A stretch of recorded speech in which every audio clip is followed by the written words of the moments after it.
Pippin.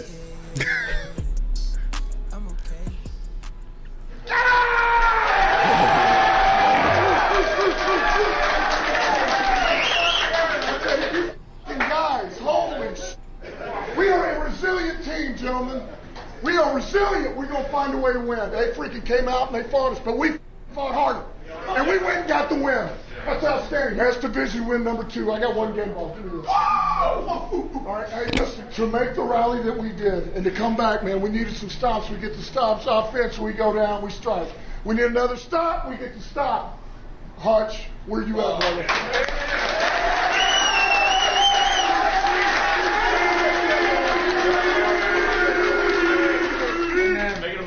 I'm so proud of everybody, man. We got this shit done. Man, I'm really excited about this year. I think we're going to do some special shit, especially with the adversity we just dealt with, how we overcame it, man. So to keep pushing week by week. Let's go. Win on 3. 1, 2, 3. There you have it. Ooh, yeah, brother. Break the fuck up. This is like, Hutchinson is slowly becoming Dan Campbell. Like, do you hear him? He's like, yeah, I'm so proud of us, man. We went out there, man, and it was just something special. Doing some special shit, man. I love it. I love it. I fucking love it, too. The Detroit Lions are 8-2. Speaking of twos, quick game, quick turnaround. We got the Packers coming to town right away. Obviously, the rest of the week, talk about that. Today, we're talking about the amazing game that was by the Detroit Lions. It was cardiac cat-esque, if you remember the days of Matthew Stafford. It seemed like every single win was in the fourth quarter and against teams below 500 like the Chicago Bears were. But nonetheless, it was still a win. I told you guys they were going to be scrappy. You did. I tried telling you guys. You did. A lot of people come to this game and they wanted like a shutout and just unrealistic shit. I think what matters in the day, you got the dub. Got the dub. That's all that matters. Wins and losses are what is counted in this league. And they went out there and they got the dub. Chris, do you have the interception or the turnover graphic that I put in Slack? Yes. Games with 4, because the Lions had 4 turnovers. Yeah. And if you turn the ball over 4 times, you're not supposed to win. Yeah. And this is right here. From Doug Coletti, sorry if I ruined that. Since 1932, no NFL team with a +3 turnover margin and 40 minutes time of possession has ever lost that game. Teams were 48-0 until the Bears lost yesterday. It's not an overstatement to call this a historic loss. Fuck the Bears! I was so happy because I wouldn't have been able to handle Bears fans. Yeah, that was the worst part because I've been talking the most shit. Whether it's on here in front of this microphone or if it's on like X or Twitter, whatever that you guys want to call it. Twitter. Been talking, yeah, I call it Twitter too. Been talking the most shit. Quote tweeting. Then going to those people's mentions of like an Eberflus or Justin Fields, see if they said that person was an MVP, like the most shit. And we still know, regardless of what, the Detroit Lions were the better team at the end of the day. Like, I mean, we're going to be the team that's going to the playoffs. They're going to be the team that's going to end up in the top 5 of the NFL draft with possibly 2 picks because of Carolina Panthers too. It would have hurt that it was the Bears of all teams, but no. This team has truly embodied the identity of their head coach, Dan Campbell. Yes. And it feels like something like corny, something cheesy to say, but no, it's the very truth. And Chris, if you got it, Alex and Deloitte spoke to this some damn self following the Detroit Lions win. I think that we just embody our head coach. I think we feed off him and we feed off what he preaches to us, and we're all really bought into, how we operate and how we go about doing things. And at the end of the day, we know we're always in the fight, the talent we have on our team, and the want to we have in our team too. So, it really starts top down. Message to the. I just like hearing it from the players because if I say it, I'm just a fan. Or I guess we have the microphone, so we're kind of cool. We're spicy fans. Yeah, we're spicy fans. We do the homework kind of like nonstop all day, 24/7. But like to hear it from the players, it's just validation of it as truth. Like this team embodies their head coach Dan Campbell, and he's a big part of the reason that it's a turnaround culturally. I get there's X's and O's that goes to Ben Johnson, which we'll get to a little bit later because that boy's sexy. I saw so many people talk crazy on Twitter. It's just that y'all are talking crazy on Twitter. Ben Johnson's him, but Dan Campbell is a big piece of that too, and that's what you need from him as the guy that's going to be like the executive type, the CEO type of head coach that has like a defense coordinator that's running the game plan and an offense coordinator that's running the game plan and calling the plays. You're just the guy that you're the CEO. You're calling the shots. You're directing everything. That's the type of guy you want at that because he could change the mood of a room as we just tried to get him to do before the show started, just but based off his words and the way he delivers the message, and he knows every single part of it's genuine too.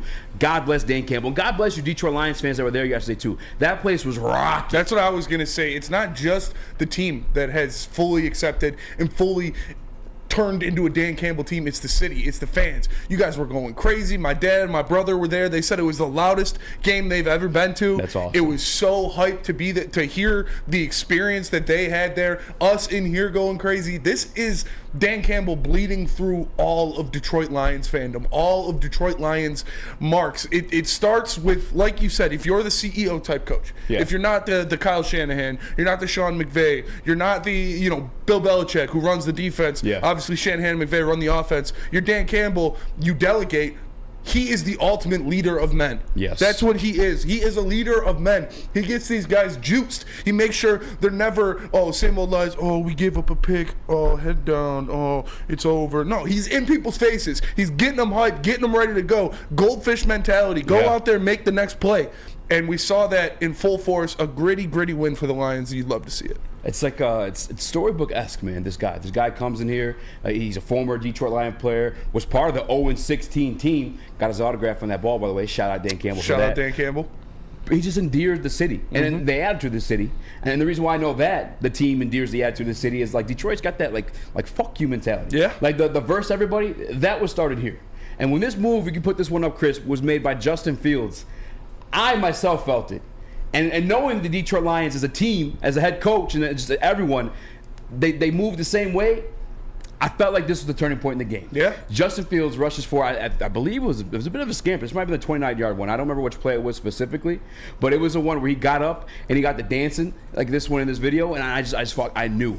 Because myself sitting in front of the TV, I was like, fuck this guy. I knew that Dan Campbell, every rest of the player had to say, fuck this kid. As much as like Justin Fields is an exciting kid to watch, he plays for the Chicago Bears, but to be in our home stadium, to be dancing like that, nah, fam. No. You just woke up the wrong one. Yeah. Like now you're getting the kneecap biting Detroit Lions. We're fighting tooth and nail till we get the fucking dub. And they did just that. Yeah. In the closing minute of the game, took the lead with touchdown poetically by David Montgomery, former Chicago Bear himself, who they didn't want to re-up, and Chicago Bear fans were talking shit on in the offseason. Yep. It's a movie, bro. It is a movie. You can't make this shit up. And it's like a movie where the main character, or one of the main characters, Jared Goff, goes out there, has a terrible performance through 3 quarters. Yes. Terrible performance. He'll still tell you himself. All Lions fans know that. Those first 3 quarters, Jared Goff was abysmal.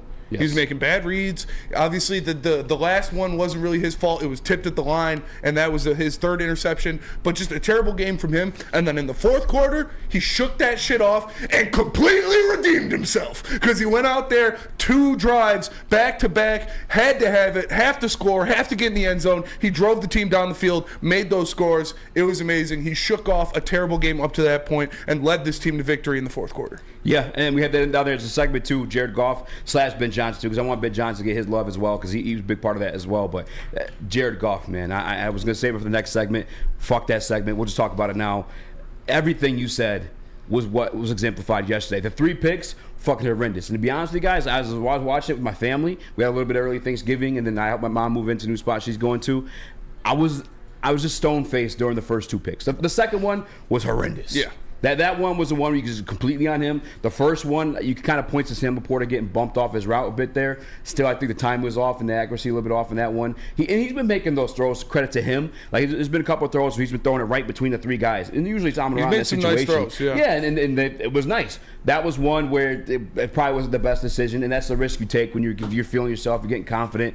Okay, whatever. That happens. Moving on. Second pick, horrendous. That was just bad. He spoke to himself too. He just didn't even see the guy there. I think it was Tremaine Edmonds or TJ Edwards on that one. TJ Edwards. And the third one, I know that one was tipped. That was the one you could give him the most leeway on. Yeah. But it's just at the point in the game where it was the third one, it was like, God damn it, bro. Yeah. Why? But credit to Jared Goff. If you hadn't witnessed it from the time he came here in 21 to now, he bounces back. He is resilient. And I will never take a step back on the statements I made on his skill set. I think those things are obvious if you watch with your eyeballs, what he can and can't do as a quarterback and the skill set he brings to the table. But one thing I will say was mismeasured on Jared Goff was his heart and determination to provide back in these situations. The grit. the grit, if you will. And it was just beautiful. It was on display full yesterday. You saw him pissed. The only time you saw him pissed off on those interceptions was when he was walking off the field. Aside from that, he was back on the tablet, back on the clipboard, wherever he needed to be to get his mind focused on the main thing, and that was winning the damn game. Yeah. And as much as like people would probably think, and I already saw on Twitter yesterday, oh, he's eating this one up. Bro, I'm a Detroit Lions fan, and I'm not happy at all. Yeah. I'm not. There's no victory on that whatsoever.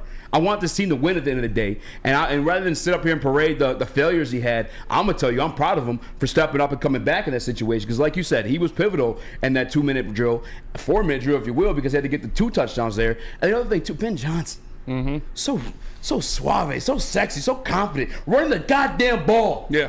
In the 2-minute drill. Yes. Like the wherewithal, the balls to do so, and just like the genius of doing so, because the defense is playing complete prevent, trying to stop you guys from catching these passes. It was beautiful. But again, bro, Hollywood couldn't script this shit. No, it was perfectly executed. Like you said, Jared Goff, hats off to him. I was cussing his name the first couple quarters. I'm sure a lot of Lions fans were, but he came back in that fourth quarter and he made up for the 3 interceptions. He made up for the subpar play by going out there and putting two fantastic drives together, leading his team down the field. A couple of those great tight window throws, some to Amon-Ra St. Brown. He had a dart to Jameson Williams down the field for his touchdown. I was extremely happy with the way he bounced back when he needed to, when the Lions needed him most. Like Avatar, when the world needed him most, he didn't vanish. The man stepped up and made sure the Lions got the win. So hats off to Jared Goff for making it happen and going out there and redeeming himself. Yeah, and I wanted to say too, like just the back-to-back wins that this Lions team have had, the context of them, I think the style of them is really, really important, right? Like Goff on the road, shootout in LA, right? And then this game, Goff was struggling. It was a very rough game at home, but then got the mental fortitude, got it through, made 2 amazing drives to win the game. Like this is the type of stuff that not only shows Goff's growth, but gives this particular team confidence going into the playoffs, because now you've seen a team that can win anyway.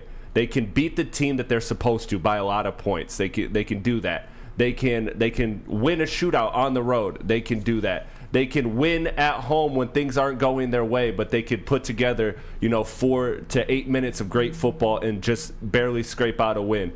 Like they're showing that they can win every single way, and I think that's very important for a team in the season, because if they were to just win every game that they're supposed to by 7 points, 13 points, whatever, like it wouldn't create that adversity. It wouldn't create that adversity, and it wouldn't give them the same level of confidence that when that adversity hits that they can overcome it. But now you're seeing that this is a team that can win almost any way.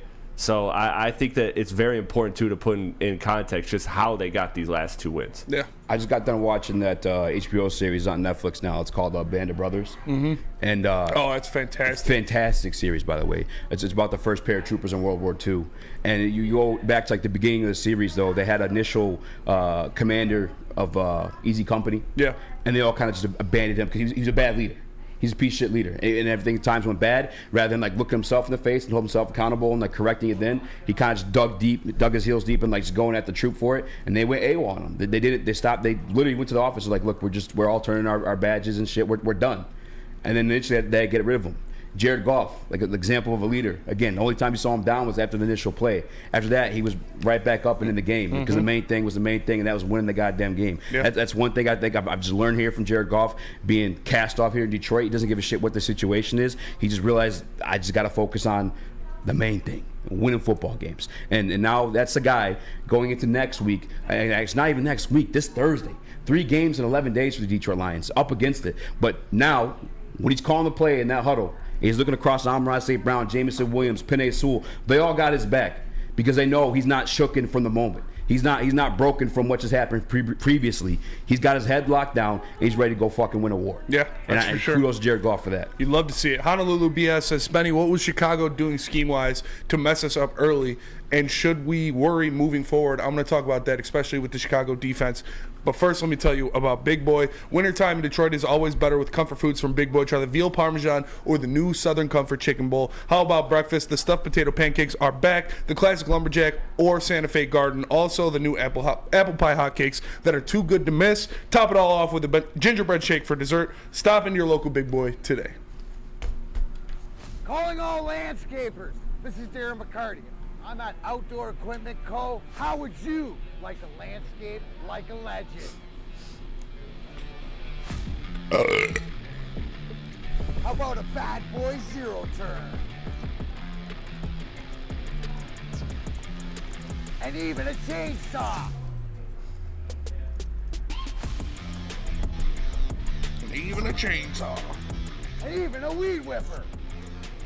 Whether you landscape for your job or landscape for fun, get all your equipment from Outdoor Equipment Co., the official equipment provider of Woodward Sports. Michigan grown, family owned. OutdoorEquipCo.com. Woodward Sports' own Tom Mazaway and Sam Stick Day will be hosting our Lions postgame show after every Lions game all season long. Tune into the Woodward Sports YouTube channel for his hot-off-the-press takes, game analysis, and Kool-Aid sipping celebrations. You won't want to miss it. Join Maz, Stick, and special guests each week immediately following every Lions game, exclusively on the WSN YouTube channel. Your home is your most important asset. Flexibility in the sales process is key. When you work with Mark White and Associates, you can cancel at any time, for any reason, without penalty. Speaking of flexibility, check this out. Who you work with matters. Hire the best broker in the game.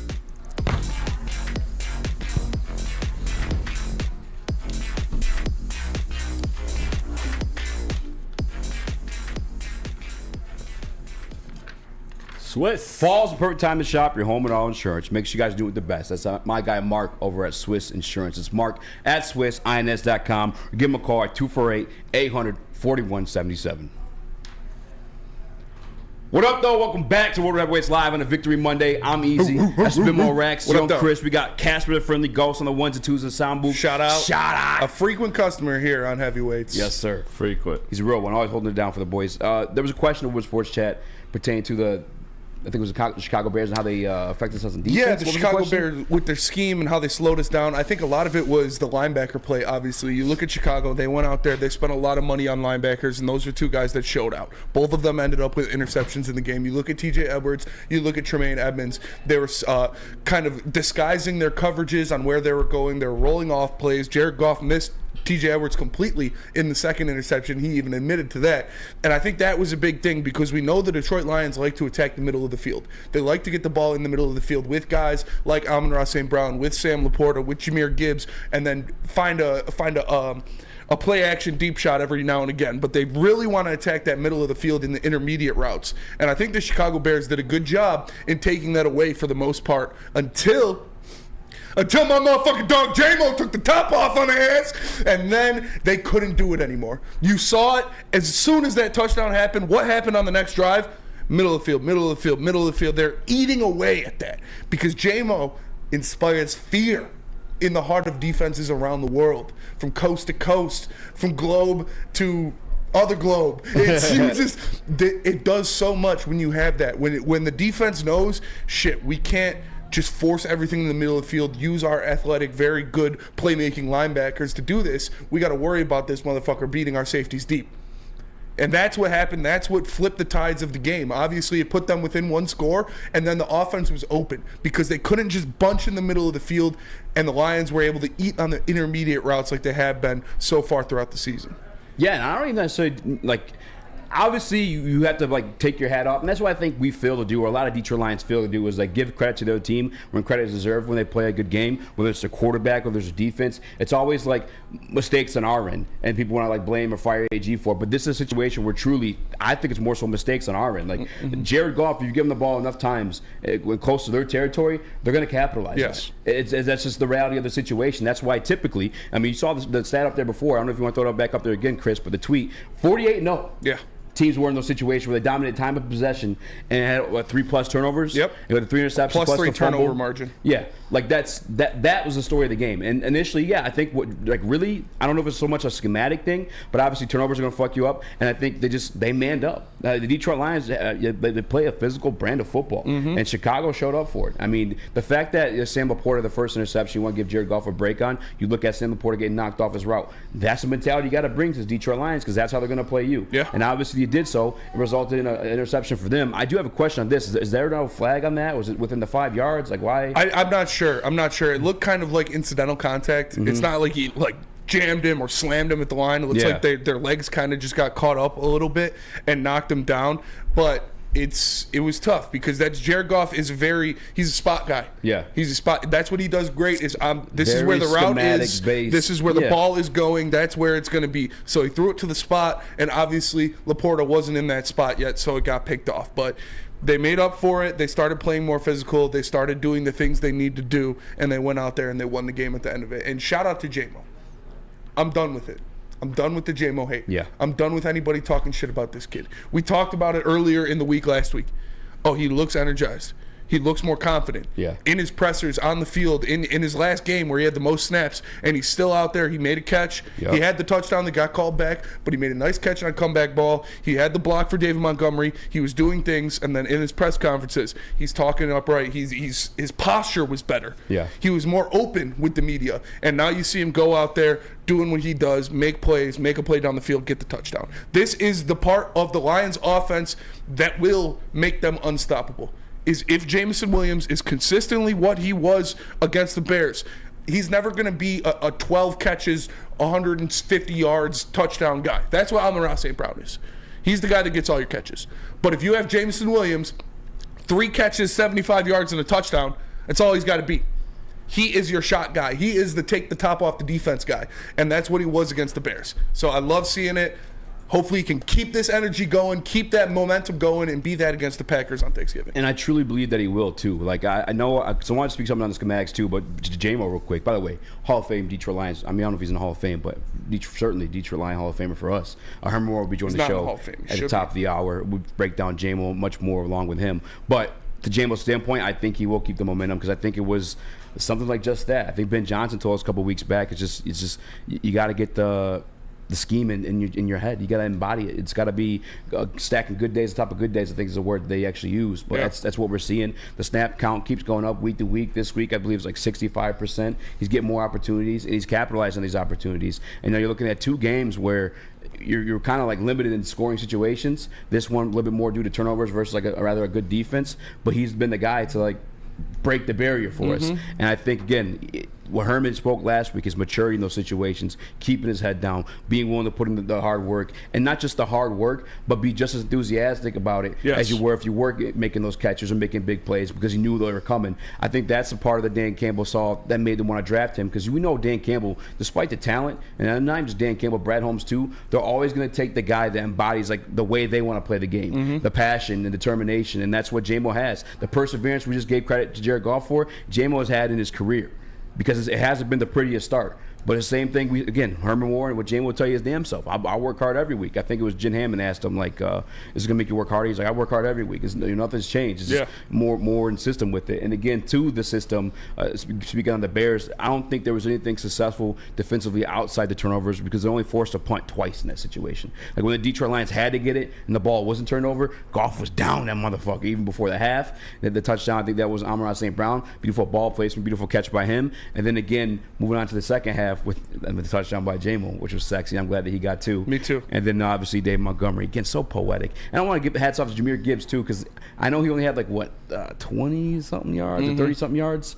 But I know like when it comes down to like catching the ball and making big plays, he was there every single time and he was as consistent as you could be. And then, I guess the reason why he had 36 yards on the ground and 59 through the air. There you go. Yeah, this is 30-something on the ground. But through the air, like the catches, they were seamless. A lot of times, like you think a rookie's a moment's like a little bit too big for him, but the way we got to watch these rookies play the game so far this year, outside of possibly Jack Campbell and a few moments yesterday with Brian Branch, you wouldn't even know they were rookies.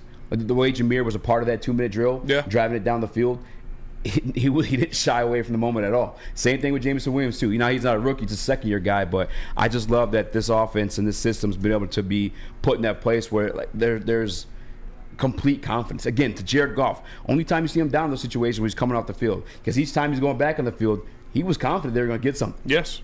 The only thing stopping them, again, majority of the times, were either like a bad pass or turnover, unfortunately. But I'm in love with this offensive system. I'm in love with the fact that they had to go through this and persevere from it. And now they can know next time they're in that situation, they can always look back to this one. Hey, remember we did this? Like, it doesn't matter what the situation. Again, 48-0. Yeah. And I think you said another one too, where something was like 84-0 or some shit like that as well. Where like different statistics was same thing. Like, teams don't win in these situations. Yeah. They did. And there's a lot of go-to guys now. It's not just the one guy. It's not just one guy you have to worry about bailing you out. You look at Amon-Ra St. Brown. Obviously, he is going to be the head of it. You get the ball to him whenever you can. Sam Laporta is becoming that for him. David Montgomery is that in the run game. Jahmyr Gibbs out of the backfield is making plays whenever he's called upon. So it's not just one guy that's like, okay, when we're down, we got to get the ball to Amon-Ra St. Brown. We got to do it. We got to do it. No, you take what's open. You take who's hot. You take what's happening.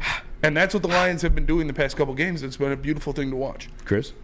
Yeah, for me, I almost wonder, because it seems like every game watching JMO, it's like, and Ben Johnson is just setting it up every single game, right? He's setting it up. You guys talked about, going through the middle, and then all of a sudden, boom, the one deep shot, and that changes the complexion of the game.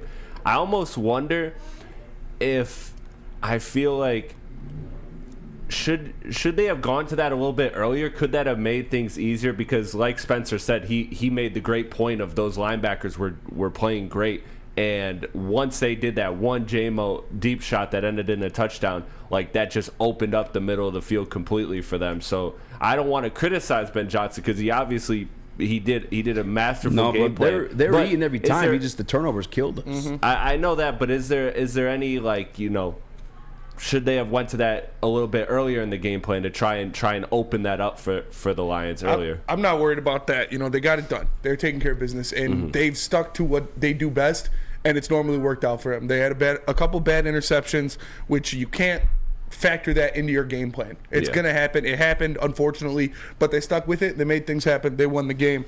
And shout out to Common Sense. It says Bohanna, Banana Fana, Fofana, Fifa Fofana was out there making plays, bro. Practice squad guy. Tackle for loss. Like, giant human being. He was like 6'5", 336 or whatever. It was everything you wanted Broderick Martin to be. Yeah. And again, I'm not like, I'm looking at the numbers.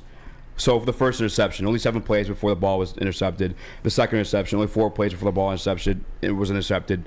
And the third interception, these are all consecutive, like, in a row, 2 series. The third one, there was 8 plays before that ball ended up getting intercepted too. Like, it's not. I'm not trying to shit the Chicago Bears. A credit to them, I think, offensively more than anything. But I'm not really giving anything to, like, Ben Johnson, the lack of play calling, anything like that. The ball was just turned over, and we missed on scoring opportunities. I don't think that they forced us to do anything outside of maybe go a little bit more away from the run, because we had to hurry up and pass the ball in these situations to come back. I just almost feel like it's something you do like once a quarter, right? Just throw it deep to JMO, just to kind of like keep that as a constant pressure, rather than having it be something where it's like you're setting it up all game, and then boom, now you go to it for one time for a touchdown. It's like, it's the idea of, keep it, if you do it just a little bit more frequently, not a lot, but a little bit more frequently, it'll just kind of stay in their memory. I think, and I hope people don't take this the wrong way, but I think with JG's skill set, it has to be like the perfect scenario when I'm take those like deep it shots. Has to be masterfully set up. Yeah, and like he spoke to like that play he scored on. He said if the safety was inside, we knew I would gain like 10, 12 yards on him. It was going to be a touchdown, and he did just that. That's exactly, and that's what Ben Johnson's offense does.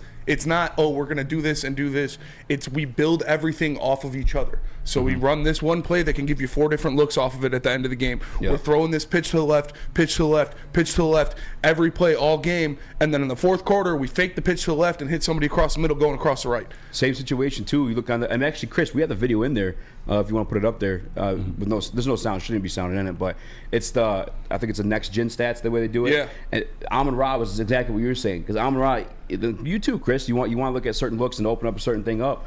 Amon-Ra St. Brown, on the little curl route that he had on that, they stacked them up together for a reason. You know what I'm saying? Do you have the video or no? Oh, well, I was going to say let's go to break first. But fuck you, Chris. You don't make the rules. Throw that up real fast. Wait for fucking us up. All right, let me find it. It's somewhere in here. We just go to break. If you don't have it, it's fine. All right, yeah. Let me tell you guys about Lady Jane's.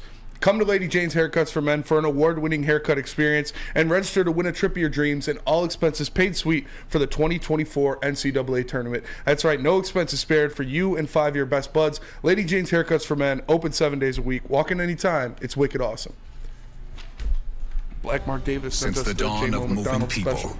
Chevrolet has led the way. Like Mark Davis, DoorDash does the world of transportation is changing. At Feldman Chevrolet, we are leading the charge forward. With every electric vehicle, every mile traveled, one Feldman at a time. The company that puts more Chevys on Michigan roads is now the #1 name for Chevy electric vehicles. Now, coming to Woodward Sports, Woodward and Main Street, the Woodward Sports Network Detroit Lions show. Catch Gabrielle D. Phillips, Matt Broder, and Terry Foster for all the latest news on your Detroit Lions every week. Only on the Woodward Sports Network YouTube channel and woodwardsports.com.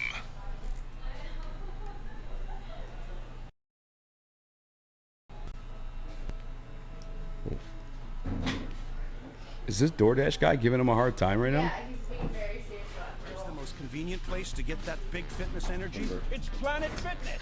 Join today for just $1 down, $10 a month. With over 2,400 locations and equipment for every workout, you can get in, get energized, and get going. And with free fitness training and most clubs open 24 hours, everyone belongs in the judgment-free zone. So what's happening now? For $1 down, $10 He says he's not giving it to you? No commitment, cancel anytime. Are you kidding me? Feldman with the Woodward Sports. Well, he's not giving it to you for real? For real. Season. He's like, I have to hand it to the guy that ordered it. And I was like, the guy that ordered it isn't here. Do you want to show him the chat on your phone? No, he's waiting 5 minutes, and then he can drop it off or something. I don't know. Feldman. We should get him on air and fucking spit on him on the phone. Start times will vary depending on the game. That is Sports YouTube channel. He's like, yeah, the guy who ordered it. That's crazy.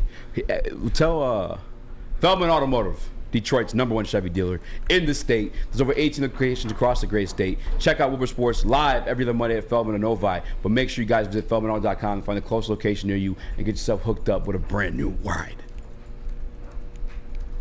Black Mark Davis can message him through the app or call him through the app and tell him what's good. What up, though? Welcome back to Woodward Heavyweights Live, WoodwardSports.com. I'm Eazy. That's Spin More Racks. What up, though? Young Chris. We got Cash with a friendly ghost on the 1s and 2s in the sound booth. Shout out to him for filling in for JB.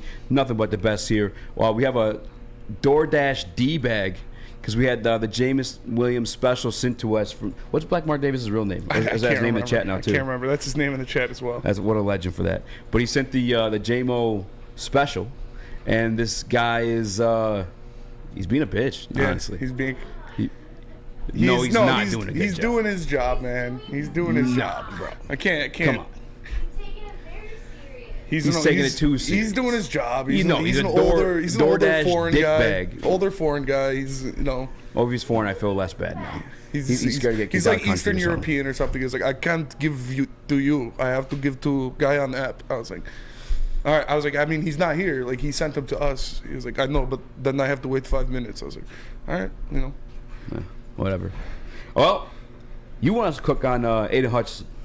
Which I was surprised to hear. Do you want that video no, before we move on? It was like okay. when we were talking about it. But Aiden Hutchinson had a big game after a lot of somewhat scrutiny. I'll call it scrutiny. Yes. How you feeling, Spinny? I was leading that charge, I would say. I was saying I need more from Aiden. I was saying I need him to go out there and be the #2 overall pick, and that includes sacking the quarterback.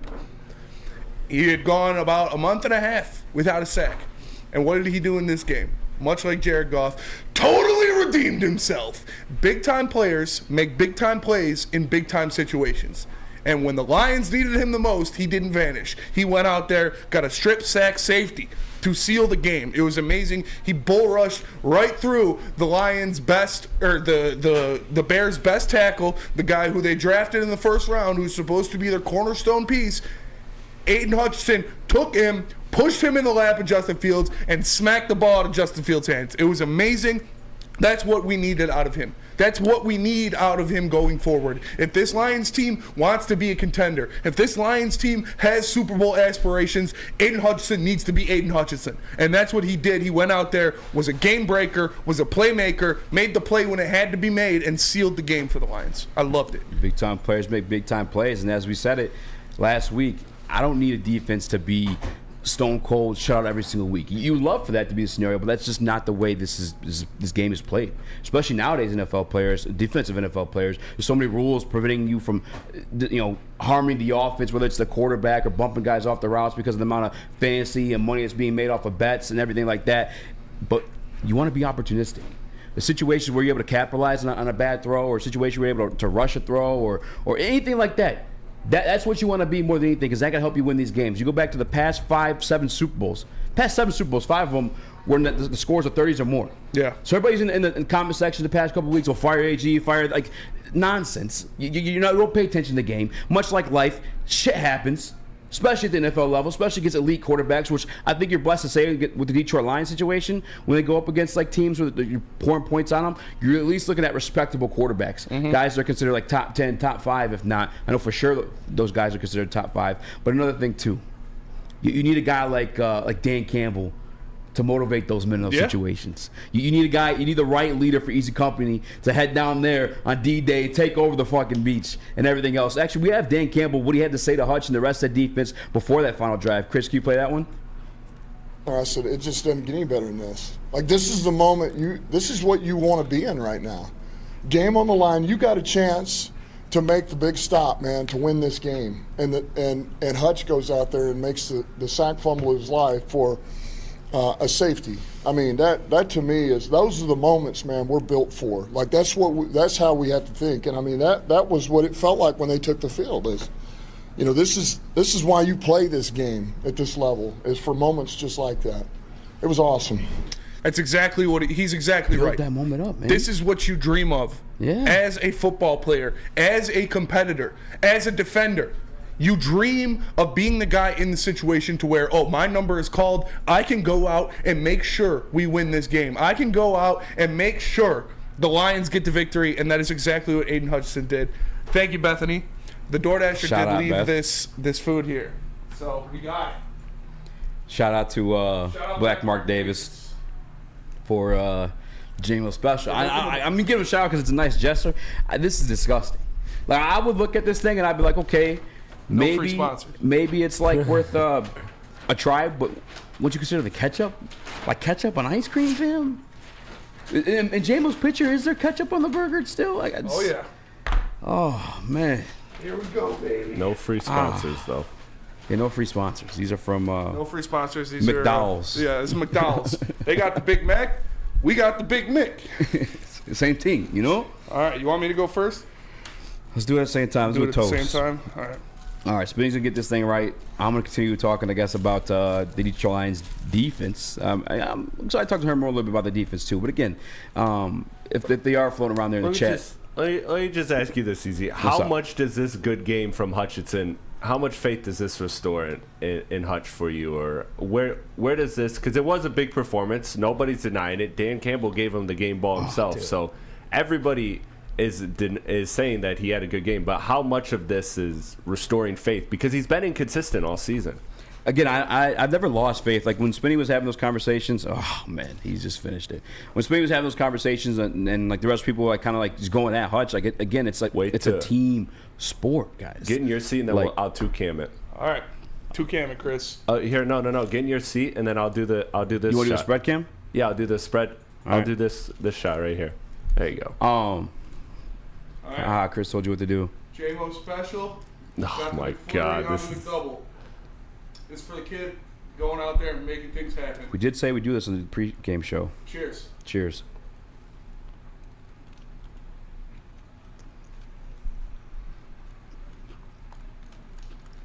Oh man. No, this ain't it. Oh, that looks This gross. ain't it. I fuck with you, J-Mo, but anybody who says this is good is lying. I guess it's just not good. It's not horrible, but it's not good. It's bad. Like I feel like it'd be better with the. How would you even describe it? It's bad. That's how I describe it. Well, I'm not a big McDonald's guy in the first place. Maybe try some more ice cream, maybe. Maybe that saves us a little bit. No. I don't think that's the solution. Is that no? This is not good. Like 1 out of 10 it. 0. Is it worse than the pretzel pizza? Oh, infinitely worse than the pretzel pizza. The pretzel pizza is fire. Don't I disrespect feel like the it can't pretzel be a pizza zero like because like that. you're finishing it. You know? Oh, I'm gonna finish my food. Yeah. I got sensitive teeth. That is gross. Shout out to Black Mark Davis, but Once the ketchup's in there, it's actually gross. Take out the ketchup, it might be good. no. Like, Chris, you want to try one? That might be the. No, fuck no. Yeah? Fuck no. Fuck no. That was disgusting. J-Mo, here you go. again, you're a fantastic football player, but leave the food reviews to the heavyweights. That was Oh, gross. man. I just need to eat a regular burger now to get that taste out of my mouth. Yeah. That's. Yeah, just use that regular one. There we go. That's a 2 at the most. Ma'am. I told you once the ketchup was there, it'd be not Just a good. fan's not wrong. Smoke some weed and then eat it. That'll definitely make it better. If we were high, it that's definitely fair. would help. Yeah. And But, again, oh, don't bro. besmirch the pretzel pizza comparing it to that. That's just disrespectful. I didn't like that pretzel pizza. Okay, Tell us but about it's not Fairway. that. Let's go to commercial. Fairway Pack Company, guys. For over 60 years, the finest restaurants, hotels, casinos be getting their meat from Fairway Pack Company. Make sure you guys get yours there, too. It's fairwaypacking.com. Or give them a call at 313-332-5114. Oh, okay. I'm not going to finish this one. Go call Fairway. Grab and go steaks. Don't do this. This ain't worth it. Gabby is a college student struggling to study for her big exam. Then she discovered Syntron, a healthy way for her to stay awake and focus. Jennifer frequently has chaotic days like this until she gets online, orders some Syntron, and finds her groove. April visited the local grocery store, purchased a case of Syntron, and entered to win the Syntron 100K Vegas giveaway. Pick up your Yeah, that case shit's of fucking Syntron today trash. at any Meijer location or visit drinksyntron.com Definitely no Vegas free and sponsors. enter the 100K Vegas giveaway. The McFlurry's good, and the burger's good separately, but that shit was ass. Along with special WSN guests for the most anticipated Lions season in decades. Filled with different surprises and expert analysis. You're not going to want to miss out. Go to our Woodward Sports YouTube channel on Sundays and tune in live from 9:30 to 11:30 a.m. How would you like to win not one, but 2 vehicles of your choice? One for you and one for your wife, your girlfriend, or your best bud. Get to Lady Jane's today for an award-winning haircut and automatically enter for your chance to win. Courtesy of Les Stanford Buick GMC of Ferndale. Lady Jane's, open 7 days a week, walk in anytime. It's wicked awesome. Like, we might have to worry about JMO. That's some psychopath shit. Well, that's what makes you fast. Citron, how would you like to win $100,000 Vegas getaway? Take your closest friends and live it up in the city that never sleeps. It is the Citron Energy. Drink it and live it. You can purchase a 24-pack today and enter for your chance to win. You can do that at drinkcitron.com/Vegas or buy Citron at your local Meijer store. It's Citron, the healthier energy drink with great taste for the people who desire to look good, feel good, and be the best versions of themselves. Go to drinkcitron.com/Vegas for more information. Not good. Not good. Not good. Not good at all. Yeah. Terrible, honestly. I think we should run 40s. That might next time around. Like, we'll run a 40 beforehand. Eat that. Then run the 40 again. Like, maybe. I mean, 'cause McDonald's does put steroids in their food, right? They do like a lot of the, what are they called? Like the extra shit they put. Preservatives. Preservatives and MMG or SMG, whatever the hell it's called. I don't know. MSG. No, I'm playing. Maybach music. Man, I like that Maybach music. I like that Maybach music. Sweet. All right, J-Mo's still proud of you, but come on. Yeah. That might be the clip of the day, though. I had a theory, though. I had a theory that he was doing this because every time J-Mo has done anything on social media, it's blown up. Whether it was something like negative light, a positive light, it's gone viral, and he's been highly scrutinized for it. And I tweeted it out like the day that these started coming around. I was like, what if J-Mo was so like high level thinking that it was just a prank to see how many people go out there and try whatever the fuck that just was. Yeah, it was gross. disgusting. That was really gross. Because let's think about it. He never actually had a video of him eating it. It was just a picture of it. Yeah. Who does they even send it? The Lions admins did it, and they posted like, guys, it's really good. Did they really? And it's not. They lied to you. Yeah, you've been lied to. Well, good. No ketchup? Maybe. With ketchup? No. I feel like ice cream would be condiment. You dip fries in it, right? Yeah. No, that was not it. That was yeah. Moving on. I want to show some love to J-Mo. We what was it called? The double McFlurry, or what do you end up calling it? Oreo or Flurry McDouble. I don't know. We'll just call it the J-Mo. We'll just call it the Stay Away. Just a fan. McDonald's could survive a nuclear blast. Yeah, it could.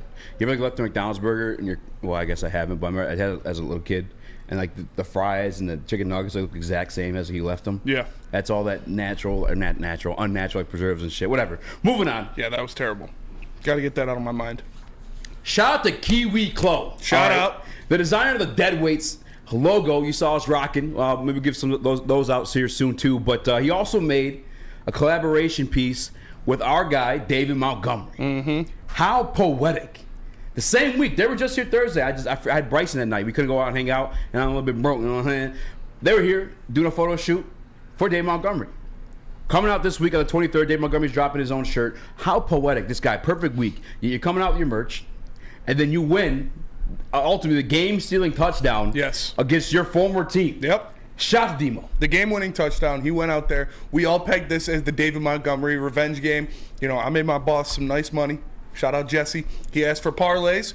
He asked all the boys, send him a parlay. He's going to put money on it. Depending on how much he trusts you is how much he'll put on it. And I told him, J-Mo over receiving yards, J-Mo anytime touchdown. D-Mon over rushing yards, D-Mon anytime touchdown. He put 100 bones on it, 137. So shout out to Jesse. He kicked me back a little bit. But David Montgomery went out there and he did what he wanted. They couldn't really get him going throughout the game as much as they wanted to because of the interceptions, because they were down. But when he got the ball, he was doing what he wanted. He was going to where he wanted. And David Montgomery has been fantastic. Mr. Jones, I'm sorry. No, we're not talking about Pistons. Fucking suck. We are not talking about the Pistons. They We are lost 11 in a row. unplugged from the Pistons. I told you last week. We're unplugging from the Pistons until they win a game where the NBA addresses the officiating, because it's been absolute fucking horseshit. Yeah. Sorry. But David Montgomery did his thing. It was a revenge game. It was a statement game. And he went out there and he punched in the game-winning touchdown. Shout out to David Montgomery. I'm happy the Bears didn't re-sign you, brother. I'm happy you decided to sign in Detroit because you've been a battering ram for this team. And it's amazing to watch. I'm happy. Again, like, it's so poetic for this guy to get the touchdown. Vegas. I get it. By the numbers. The Chicago Bears was a top 2 run defense in the entire league. But then we went over it during the pregame show, the context behind the top 2 run defense in the league. You played nobody. Absolutely nobody. And the somebodies you played put numbers up on you. I think it was Alvin Kamara, like 87 yards. Previously on Ready to Die, it was somebody that was 97 yards. Yeah. And then everyone else in between was like Alexander Madison and a bunch of nobody else's. We went and we did. Listen, the yards could have been much, much worse.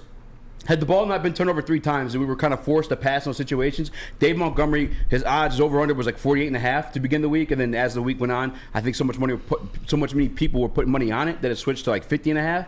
Regardless, it was a smash. Yes. How could you think he was not going to run for over 50 yards with this offensive line and the way he's performing all season long against way better defenses? I mean, I'm not mad. I collected on a little bit too. I wish I was fucking smart enough not to parlay it, because shout out Sam Laporta, I love you, and you did get the 2-point conversion, and you were clutching moments. You fucked all my parlays. Yeah. 18 yards. I just need 25. No big deal. Still love you. Yep. I'd rather have the win at the end of the day. But, like, bro, yeah, 77 yards and just 12 carries. And you saw Jahmyr Gibbs, I think he had, like, we said 36 and 6 carries, 9 carries, not even. Like, the Detroit Lions run Jahmyr Gibbs offense. had 8 carries for 36. 8 carries for 36? Mm-hmm. And I was listening to some other Bears podcast on the way in too, and they were like, "Oh, Dave Montgomery." They're still trying to talk shit on Dave Montgomery after he sealed the deal with the game-winning touchdown on you, punk asses. Fuck the Bears. He's like, "Oh yeah, most of that came in that fourth quarter." No, it did not. He had like 40 something. I was watching. He had like 47 up until the halftime. And again, we had a situation where they keep passing the damn ball because time was running out, and we kept turning the ball over. Again, it's kind of similar to like the situation with the Raiders. They would have scored like 6 points had we not turned the ball over. Jared Goff getting the pick 6. Like the Chicago Bears, as much as like you want to give them credit for this game, if the ball wasn't turned over that many times, they're not. This is a blowout. Yeah. You saw the offense move when they wanted to move. It was down the field willingly. Yes. And like Chicago, I'll give them this. I'm not going to discount the fact that when we head back there in Chicago, after they took this embarrassing-ass loss, that we're going to be in for a dogfight. Again, because last night, although I think we dominated, it's still a bit of a dogfight.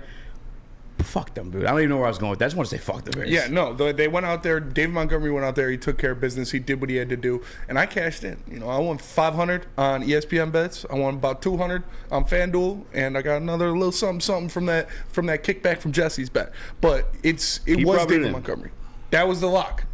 That was the lock of the, like, he was easily going over. I got him at 48.5. You thought he was only going to rush for 48 yards against the Bears? I should put my entire.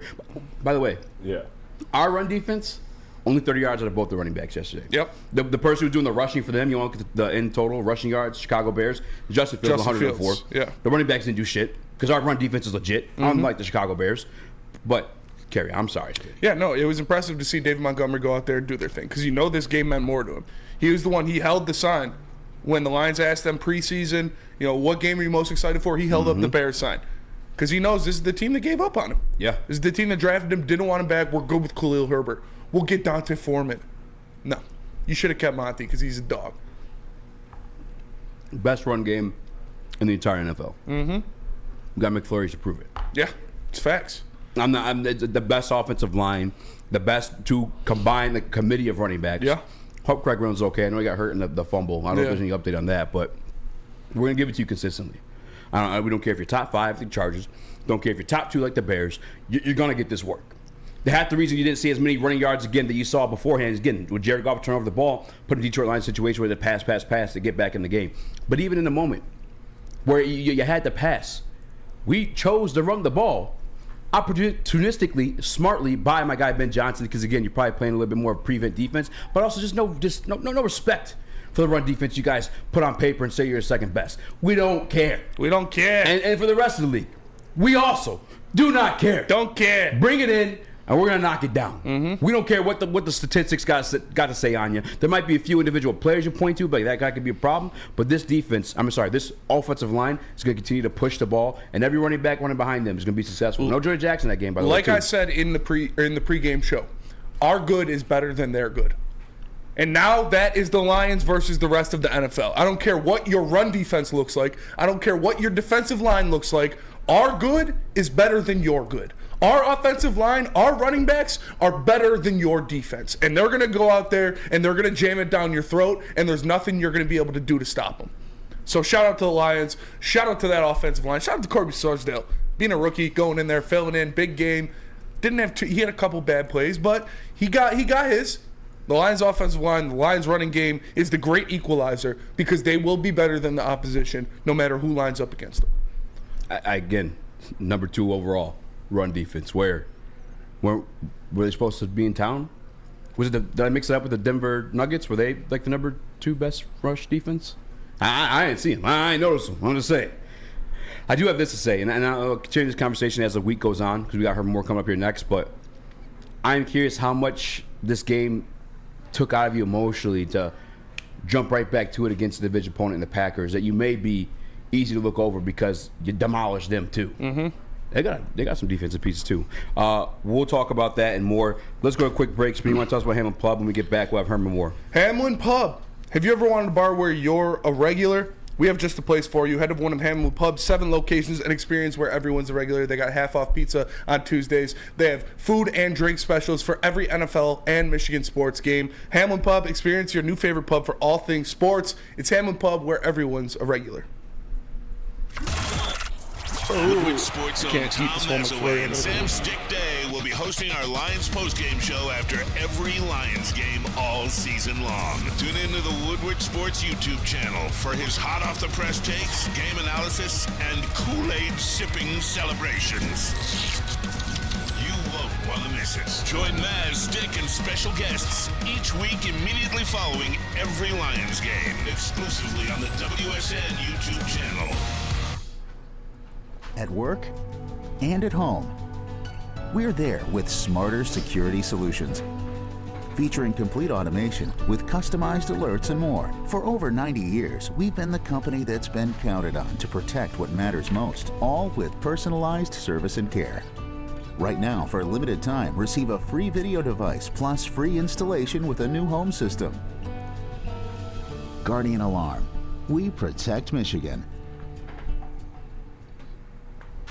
Brace yourselves, Detroit. As the sun begins to set, two of Woodward Sports' brightest young stars will be taking the mic for a brand new show. Woodward Nights with Spooner and Broder. The dog days in Detroit are over, and the boys are unleashed. Join in on the banter and hop on the bandwagon of the #1 night show on the internet. Tune into the Woodward Sports YouTube channel every weeknight from 8 to 10 p.m. Woodward Nights with Spooner and Broder. Now, coming to Woodward Sports, Woodward and Main Street, the Woodward Sports Network Detroit Lions show. Catch Gabrielle D. Phillips, Matt Broder, and Terry Foster for all the latest news on your Detroit Lions every week. Only on the Woodward Sports Network YouTube channel and woodwardsports.com.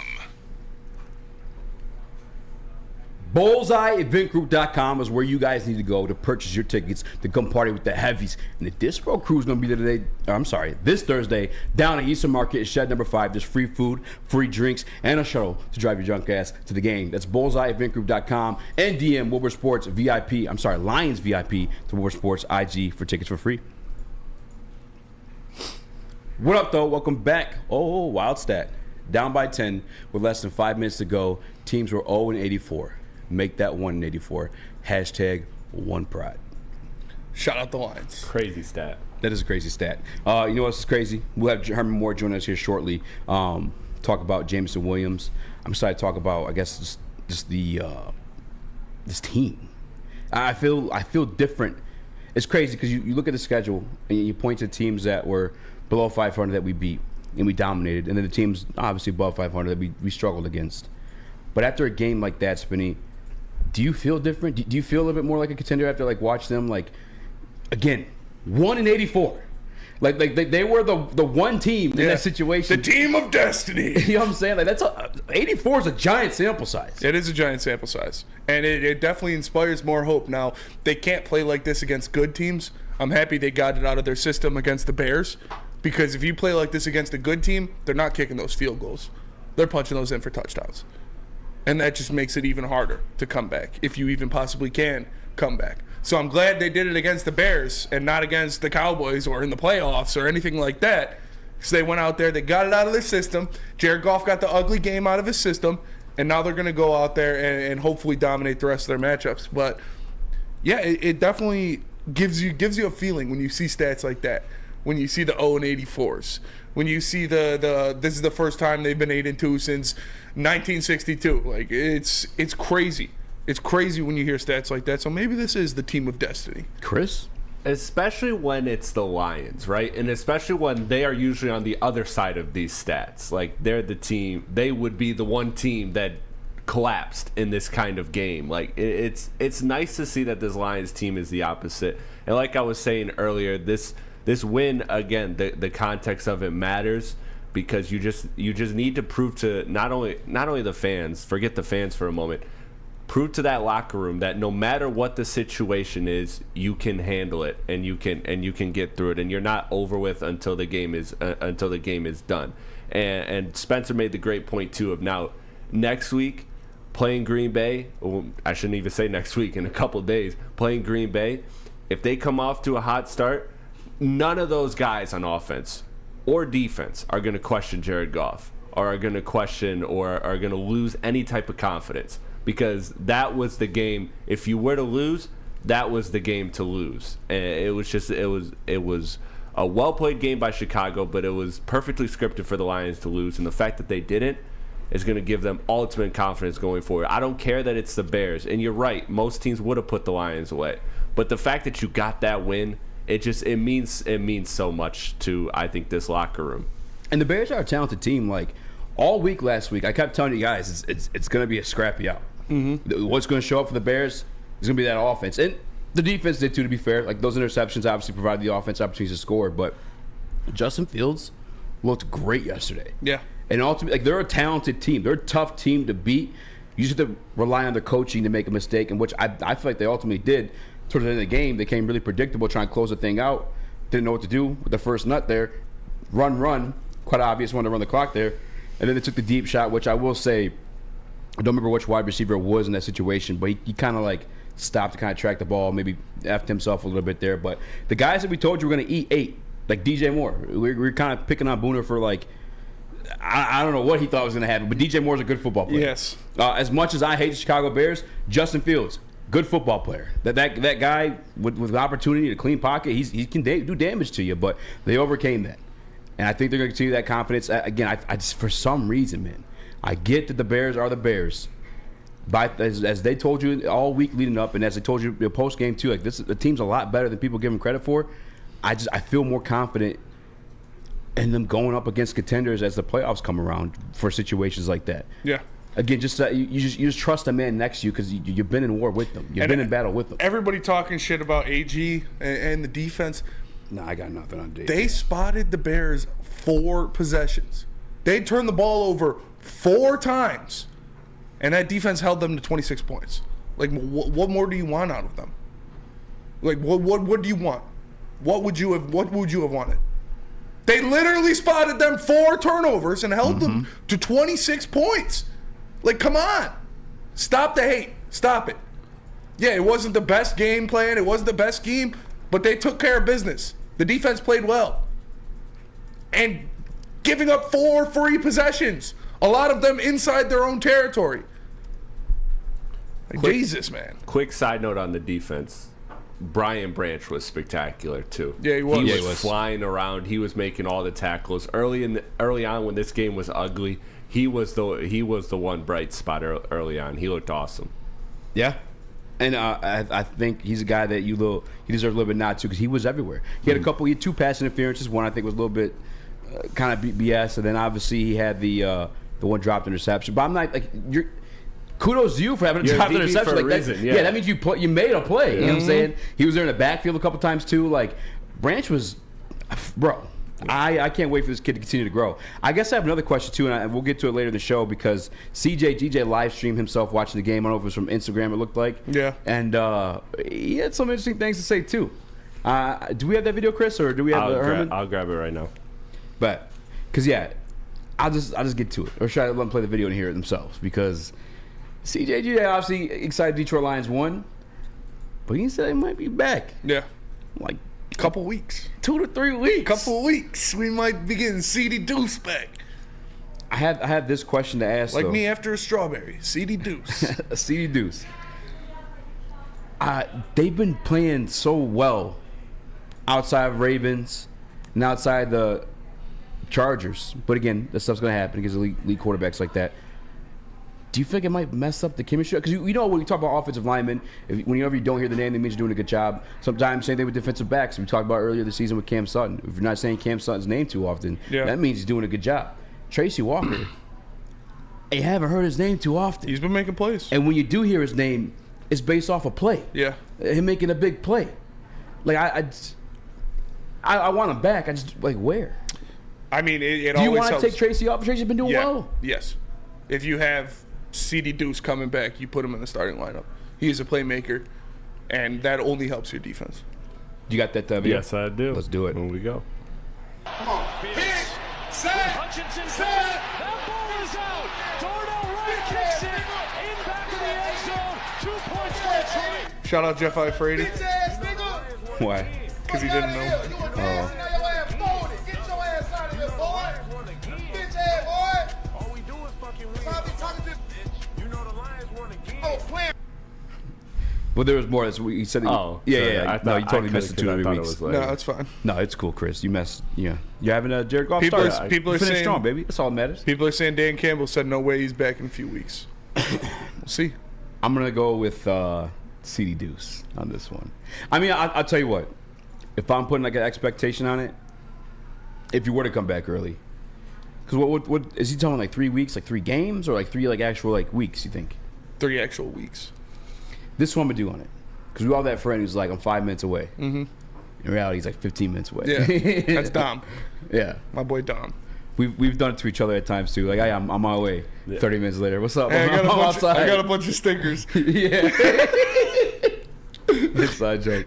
I feel like, all right, I'll side with Campbell a little bit on this one. He might be on that time. You know what I'm saying? Like, he might be, you could say 4 or 5 weeks away. Yeah, but we're live broadcasting. I'm going to be professional. That's fair. I'm going to say 5 weeks. Right? Does that sound fair? That's fair. Again, I'm kind of cool with him holding on to. Like, I'm in no way in a rush to get him here. Like, the positions that I see that we're getting like flexed on a lot of times is the outside quarterback spots. Yeah. At times. And again, against good teams too. It's not just like anybody. And one of those games, CD Deuce was there for. Granted, he had a torn pack in the middle of it, but we'll see, man. We'll see. Do we got Herman yet? He joined, but it looks like he dropped out currently. So okay. ahead. We'll get that situation settled out. Do you mind if I text him real quick? Somebody want to say something? No, yeah, for sure. It's like I said, if you can get another playmaker back wherever it is, hopefully it's sooner rather than later. It's awesome to see. We saw James Houston last week pulling the sled on the sidelines. Hopefully he's coming back anytime because we still need that help at edge rusher. We still need someone to help out Hutch to get to the quarterback. So if you can get those two guys back before the playoffs, before the last game of the year, so they can get a couple games under their feet to get their sea legs back, that'll do nothing but help the defense. It'll do nothing but improve the quality of defense. Getting two playmakers back like that would be amazing. Hopefully CD is coming back sooner than later, and the same with James Houston. Jeffrey Pinner, CJ will not return until Campbell puts him back in. Either way, I don't know if CJ has as much say as he knows his body. Yeah. And if he's a good player, he's a leader on that defense. If he's ready to go, I guarantee you they're going to allow him to be ready to go. Now, obviously, there's medical testing that goes into that. I wouldn't say so much like Dan Campbell. I just don't like the way he's speaking on like CJ like he's not his own man, doesn't know his own body. If he's good to go, he probably knows better than anybody in the fucking world if he's good to go. It's his body. He's the one making the moves, knowing how he feels and what he can and can't do. He's a professional athlete. Mm-hmm. Come on, what are we doing, guys? I get, like, again, Dan usually does play it safe with guys bringing them back from injury. Like, he'll take his time. But again, I'm not even in a rush necessarily. I'm really not. Like, I think Tracy's been good. I don't even know if I hate being that guy, and I am that guy when it comes to like obviously like the Jared Goff stuff. Like people want me to like praise him as God and Jesus and all that stuff like that. But like again, Tracy's doing good. Tracy's playing well. Tracy's playing well. As much as I love CJ, I think CD I don't know if we need him. I think he brings a different element though. I think he does in terms of like playmaking, but exactly. But Tracy's been like doing so well that he's not even seeing targets though. Tracy's been very good. You know what I'm saying? They're not even throwing his way. Tracy's been very good, but I think, no offense to Tracy Walker, who has played fantastic. I think CD Deuce can do more because he's just as heavy as a hitter as Tracy Walker is.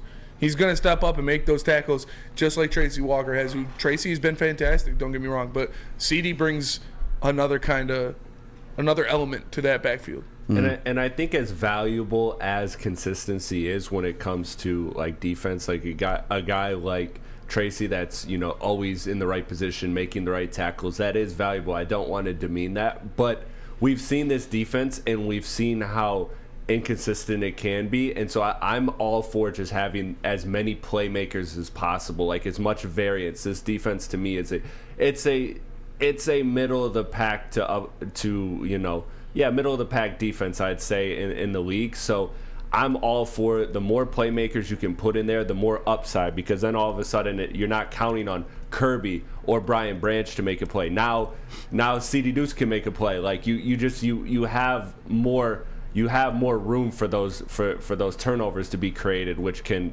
again put the ball back in the offense's hands, which is this team's bread and butter. Yeah. CD Deuce, baby. CD Deuce. Again, I guess the ways where I could see him being a little bit more of an upgrade is if he's like turning the ball over in a situation like that. We do have Herman Moore on the line. Let's go to a quick break. Get to him. Get his take on Jameson Williams. He's been holding the flag. The way I've been defending Glenn, he was defend J-Mo. That's fair. And I mean, Herman, we love you, but we just tried that J-Mo special burger. There's no defense for that. There's no defense that McFlurry, McDouble thing. Yeah. That ain't it. But I love his play on the field. Let me tell you guys about Planet Fitness. Planet Fitness is the home of the judgment-free zone where anyone, and we mean anyone, can feel comfortable and work on their fitness goals. At Planet Fitness, you'll experience a squeaky clean gym that has tons of equipment, a full-body workout in just 30 minutes, and all memberships include fitness training. You get all this for just $10 a month, no commitment. No matter where you are, there's a Planet Fitness close by, and there are more than 50 in Metro Detroit and thousands more throughout the world. Planet Fitness, where your fitness is essential. Stop searching for a vehicle and start finding one. Les Stanford Chevrolet Cadillac makes it easy. We harness the power of multiple dealerships and own the biggest selection of GM brands in the area to get you the car you need. With the Les Stanford Group, you'll have access to 4 different dealerships, providing you with more makes, more models, and more choices. We're connected to more than 1,000 vehicles, and with so many high-quality CPO vehicles available, you'll find new car quality at pre-owned prices. You can start and end your search at lesstanford.com today. I hate Michigan in basketball. I saw Wisconsin had like a bunch of like neo-Nazis and KKK guys this weekend. Feast on I was like, yes, pretty Wisconsin. Sounds about Wisconsin. Sounds about Wisconsin to me. And apple pie hotcakes. Come back The to down home Premier delight Pet. doesn't stop there. Potato pancakes are back. Dive into the richness of our perfect That's a lot. potatoes with our classic potato pancakes and our stuffed potato 15. pancakes. Top off your meal with our new gingerbread shake, a seamless blend of creamy vanilla and sweet gingerbread flavors. Nothing Premier beats the Pet. comforting taste of down home cooking. Enjoy every bite, only a Big Boy. Premier Pet. When it comes to your pet, don't settle. Give your pet the best. Premier Pet Supply is hands down Michigan's best pet store. Family owned and operated for over 30 years. 13 Metro Detroit locations, over 60 brands of food, lowest prices, and curbside home delivery. Premier Pet Supply. Give your pet the best at www.premierpetsupply.com. What up, though? Welcome back to Woodward Heavyweights. I'm your boy Eazy. Join my guy Spin More Racks. What up, Young though? Chris and the legendary Detroit lineman Herman Moore in the building. What up, though, Herm? Hey, what up? How you been, man? I saw you take a bunch of pictures, sign a bunch of autographs at the game yesterday. Did you get a chance to catch a bunch of it? Oh yeah. I was there. I was able to catch a little bit of it, and I was out showing love with the fans like I always do. But I was catching it on the monitors, man, and just at first, man, I was worried. I was like everybody else, man. I was like, nah, this can't be it, because I was hearing all week that there was going to be this letdown game, and I'm like, nah, not with this squad. What was your reaction to the J-Mo touchdown? Because you've been holding it out for him all year. Everyone's been hating on him. You've been the one guy to be patient, let him get the work in, and now he's finally rewarded again in a big-time touchdown. How you feel? What was your reaction to that one? So what I did, man, I went back and I looked at all his college film, and I did. I spent some time, and I said, you know what? He came in, he was injured. He didn't have that transitional year where he can go straight from having that full first year. So he's a little bit behind the curve. But I'm going to tell you this, man, and I tell everyone to give this young man a break, because, yeah, he had all the other stuff going on, and there was, the injury, there was all this other stuff with the suspensions. But he's still a good talent. Would I like to see him with more size in the NFL? I think that'll come in time. But to see just his tenacity, let's give the dude some credit, man. If you go look at all the film, you go look at the long runs when he's out there, dude is blocking down film and downfield. And what he doesn't mind is mixing it up. And I knew right then and there that at least I know his mind's right, his head's on right, because he hasn't checked out. He's not getting the touches. Yeah, he was getting frustrated his first year and some of the other things, but it was good to see him get in the mix. And I think he's going to be an important piece as they go down the stretch, because if you look at the way he comes off the ball when they stack a receiver behind him, the defensive secondary are paying attention, and they don't want this dude getting behind him, because he gets up on the safety so fast. He creates that distance and that opening that you need. So he's doing some things even when he's not touching the ball. So you got to look at his complete game. And right now, the only thing we now need is for him to touch more passes. That's 100%. I loved what I saw out of him. He took the top off of the defense, and that opened up so much more for the offense going forward throughout the game. And I want to get your thoughts, like a peer behind the helmet, of what it takes for an offense to do what the Lions did in that game, to shrug off, 3 interceptions by your leader, Jared Goff, to go through on those last 2 drives, take the ball down the field, and win the game. What goes through the thought process of an offense going into a situation like that? Well, one, if you look at it, statistically speaking, you shouldn't be able to overcome a 3 interception deal. You shouldn't be able to come over that many those many turnovers. But they weren't the capitalization by the opponent wasn't there, which could have made this game drastically different. You go in, you adjust. They still didn't get much going like they needed to in that first half, and then you come back in the second half, and all of a sudden, this is a different team. Defensively, they start to find their rhythm and stride. And the fact that they stuck it out all the way through the end, and it took them coming down to that final drive to be able to get it done, tells you that the team, it doesn't check out, it doesn't quit. So it takes a lot. It takes a lot in having leadership and a quarterback like Jared Goff to make sure that they don't go off the rail. And then also the players just to kind of settle in and settle down. The coaching staff can only do so much now. I'm sure the coaches on the sideline were like, hey, everyone, we need to settle down. We need to get back into playing like we know how to play discipline. play mistake-free football. But it's easier said than done. The players have to step up and do it. So on this one, I go, this isn't a Dan Campbell thing. On that one, that is a players responding to adversity. And I think this team has come a long way in just a short period of time. Now, Herman, you've obviously done fantastic things in your career. You've been All-Pro multiple times. But you never had like the best quarterbacks or quarterbacks people would put in that elite category. What is it like as a wide receiver, in the huddle, listen to your quarterback repeat these plays back to you after having a rough game like Jared Goff had out there to begin the day? It's important that you have a quarterback. For me, I had quarterbacks, and I think I had some guys who had talent, but they just never had the longevity. They weren't able to hold the position down for that 3, 4, 5 years. So the most I played with was Scott Mitchell for 2 years as a starter. And to his credit, Scott was a lot better than most people realize. He made some errors. He made some mistakes at critical times that some would see as being costly. But all quarterbacks do. They throw the ball a lot. But I will say this. Jared Goff was able to go in, and he has now become the commander. I talked about this a couple years ago when he came in. I said, listen, this offense won't go until he commands it, and then the team respects it and builds it around it. And then from there, you have to have playmakers. Then when you get to playmakers, there's a dependency of those guys to go out and be special every single Sunday, every single game. And that's what this team has built into. And the line has been solid all the way through, if you look at it. And now everything's kind of culminated, and it's come to this moment in time. But for Jared Goff, I think he's audibling out of a lot of the plays that he doesn't like. He's been given the permission and the ability to check out of certain situations that don't look well. But I still want to see how they respond when you have a lot of pressure. And the biggest concern I will say on this, guys, I see, I'm a little concerned about the defense, as I'm sure a lot of people are, because we saw this against the Ravens. If the Lions offense can't match the points that are given up by the defense, then it creates a big problem. It becomes a thing they can't get over. So that's one thing to continue to watch. But outside of that, hey, that was a heck of a win, man. That was a hell of a comeback by this team. It was a crazy game. And speaking of quarterbacks you played with, today it was leaked out there that once upon a time, before Joe Montana went to the Chiefs, I believe it was, he actually wanted to come play in Detroit with you guys back in 1993. I don't know if you heard that yet, but what is your response to that news? My God, I didn't know that. I always tell people, and I would never disrespect. Let me tell you this, guys, and I got to be very clear on this. I would never disrespect a teammate and say, hey, I wish I had this guy versus that guy. I've seen players who have left one quarterback situation where they were top all-pro guys and they go play with a different quarterback that was considered, an elite quarterback, and they don't have the same success. It's all about chemistry. And that's what you're seeing. If Amon-Ra St. Brown and some of those other receivers leave and go play with other quarterbacks, they're not guaranteed the same chemistry.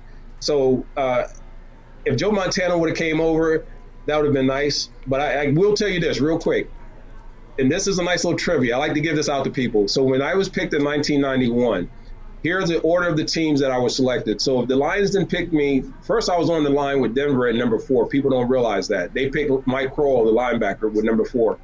Otherwise, I'd have been there with Elway. Then at the 10th pick, the Lions selected me. But if they wouldn't have picked me, Dallas was already on the line to pick me to go out and play with the Cowboys and Aikman. If they wouldn't have picked me, I would have gone to Pittsburgh. If Pittsburgh wouldn't have picked me, I would have gone to Miami and Marino. So I'm happy to have been a Detroit Lion, and that's a nice trivia piece that people may or may not know, because I knew the board, because I knew all the teams that were calling, who were letting me know they were going to take me with that first pick. But, hey, go Lions. That's what it's all about. We're certainly happy the Lions picked you, and you had a fantastic career here. And speaking of, former teammates and not wanting to hurt anybody's feelings, David Montgomery just went out there against his former teammates in Chicago, and we know that game meant more to him. He hurt some feelings. He got that win, got the game-sealing touchdown. How much does that mean for a player to go out there and get a win, especially a dramatic win like that against the team you just left? That's like the icing on the cake, because when you leave, there is an animosity, not towards your teammates, but towards the organization, because somebody just fired you, right? They let you go. They told you weren't good enough to be somewhere else, but then you go out and you put that wool on them, like I like to say, and by doing that, he went out, he put a little bit of that what up dough on them, and they went and did their thing, man. The combination. I told people this too when Jamal Williams left. they say he's taking all those points. You know, he definitely benefited from the fact that he was the goal line guy. But now when you have two backs that can catch the ball out of the backfield, you got a 1-2 combination like we had with Swift and we had with Jamal Williams. These guys have really taken up that mantle, and they've given them a little bit even more because I think they're more in sync with the offense. They fit really the chemistry of this team a little bit better, and they're a little bit more dynamic on their own. So I think all teams won in the trades and then the swapping out of the running backs. And right now, man, they're looking like beasts out there in the backfield. Herman, I've noticed like throughout the season, Detroit Lions have been dominating these teams that are below 500. And then when they go against the guys like the Ravens or Chargers, obviously they're looking worse than they were beforehand. But these elite quarterbacks, it's not been the same. So I haven't really got the feel of what the Detroit Lions are as true contenders. But after a comeback like yesterday, I mean, that truly takes something special as a team to do. Did yesterday's performance change your mind of what the Detroit Lions are come playoff time? It doesn't change my mind because I still think there's some issues they have to address. Let's be fair and let's be smart in what we say. You know, Dan Campbell, he's excited because he knew that this was a game based on like I said before, you give up that many turnovers, you play as poorly as they played in the first half. Statistically, you shouldn't win a football game like that. So Chicago's got to figure that piece out. But for Detroit, I think they're still getting exposed with quarterbacks who have the escapability in the pocket. The pass rush isn't as effective. They have to be able to stop people in the secondary and really, you look at impact plays, they can't give up deep passes. You can't allow teams like we saw yesterday to really control them, running control plays offensively. And when you play with tempo, it seems to really affect that defense. They don't rotate as much. They seem to be on their heels a lot more, and it negates a lot of their pass rush. So when I'm looking at this team, I think with more athletic teams that come out and blitz their offense defensively, like we see with the Ravens. And if you look at that Cincinnati and the Ravens games, they're going to have problems unless they figure out how to check out of that and not be forced into some crazy stuff. That's for sure. And looking at this offense for the Lions, it was just another day at the office for Amon-Ra St. Brown. Goes out there, 8 catches, 70-plus yards, a touchdown. With J-Mo starting to get in there, do you think that 1-2 punch can be similar to what you had with Johnny Morton, what the Lions of past years had with obviously Calvin Johnson, Nate Burleson, Calvin Johnson, Golden Tate? Can that 1-2 punch of Amon-Ra St. Brown and Jameson Williams be just as deadly for this offense going forward? It can be, but let's not leave out Sam Laporta. I think combining that with not only the running backs out of the backfield, but the fact that you have a tight end that's showing that he's got really good hands, he's able to find those seams in the defense, and you start to get a combination or a duo that can go out and be impactful. You look at most of the teams that are really good at passing the football, they have a duo. They have 2 guys that can go out, and you just can't cover both unless you're going to commit 3 to 4 players. If they get to that level, they're going to be on fire in the passing game even more beyond what we've seen, and it'll be like stealing. They'll be stealing candy from a baby, man, on Halloween.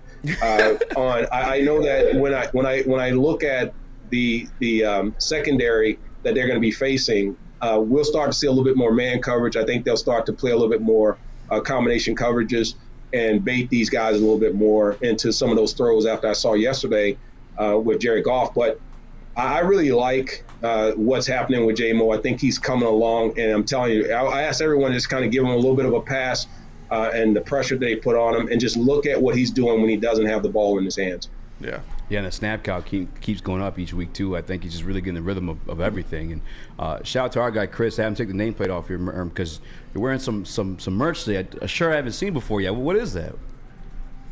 Oh, yeah. Well, you know what? I tell you, man, just like everybody else, I just keep drinking. So I got my little Detroit Prey truck. That's y'all don't know about that. We got our little Detroit. We represent a little bit of that deep pizza that we have there, deep dish pizza. And then also, I'm always going to be drinking it. Come on now. And, so they can always get some of the swag. We're gonna be pumping them out every week.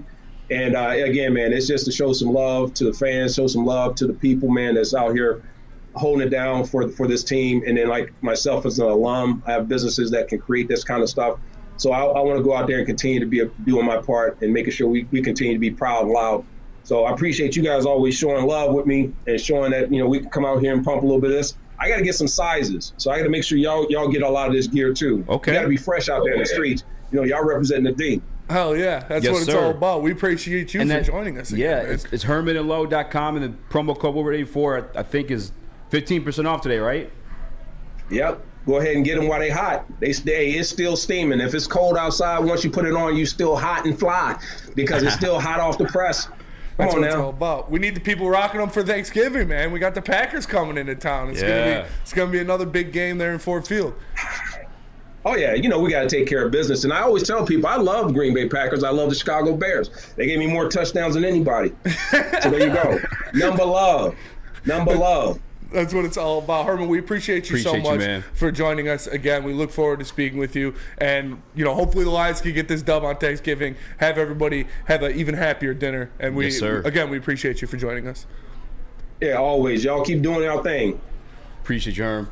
That's the man right there. I'll make sure to get that link both in the bio and the chat. Shout out to Herman Moore for joining us. Legend, man. That's crazy. It's crazy. I love getting to talk to Herman Moore. And again, I could just talk his ear off all day. Yeah, you talk to him we could do the rest of the show. It's just amazing to have that kind of resource. A legend in Detroit. Yes, sir. Top 2 receiver in franchise history. And we have just talking to him, picking his brains about a great win. It's just amazing. It's an amazing thing. You guys support Herman, what he's got going on currently. Make sure you go to Herman and Low. It's also Lomas. Make sure you guys order you some of those drinking Kool-Aid's 90s shirts. 2 of the nicest guys you'll ever talk to as well. Herman and Lomas, 2 fantastic human beings. Let me tell you guys about Guardian Alarm. Guardian Alarm offers you customized solutions from real experts. Their professional technicians will take the time to recommend security and automation solutions specific to your needs. They also have 24/7 professional monitoring. You can call them anytime, day or night, and know a Guardian Alarm team member will stay on the phone as long as needed. And of course, they have technology backed by people. Your safety and security deserves technology. It's been proven to work, and people who have been proven to care. So call them at 1-800. Stay out. That's 1-800. Stay out. And let them know Woodward Sports sent you.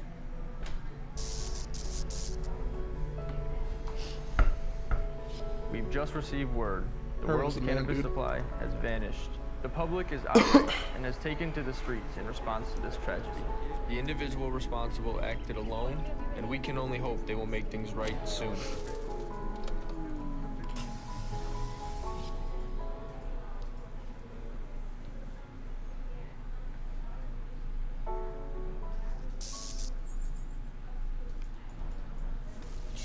Sports own Jeff Iafrady, along with special WSN guests for the most anticipated Lions season in decades. Filled with different surprises and expert analysis. You're not going to want to miss out. Go to our Woodward Sports YouTube channel on Sundays and tune in live from 9:30 to 11:30 a.m.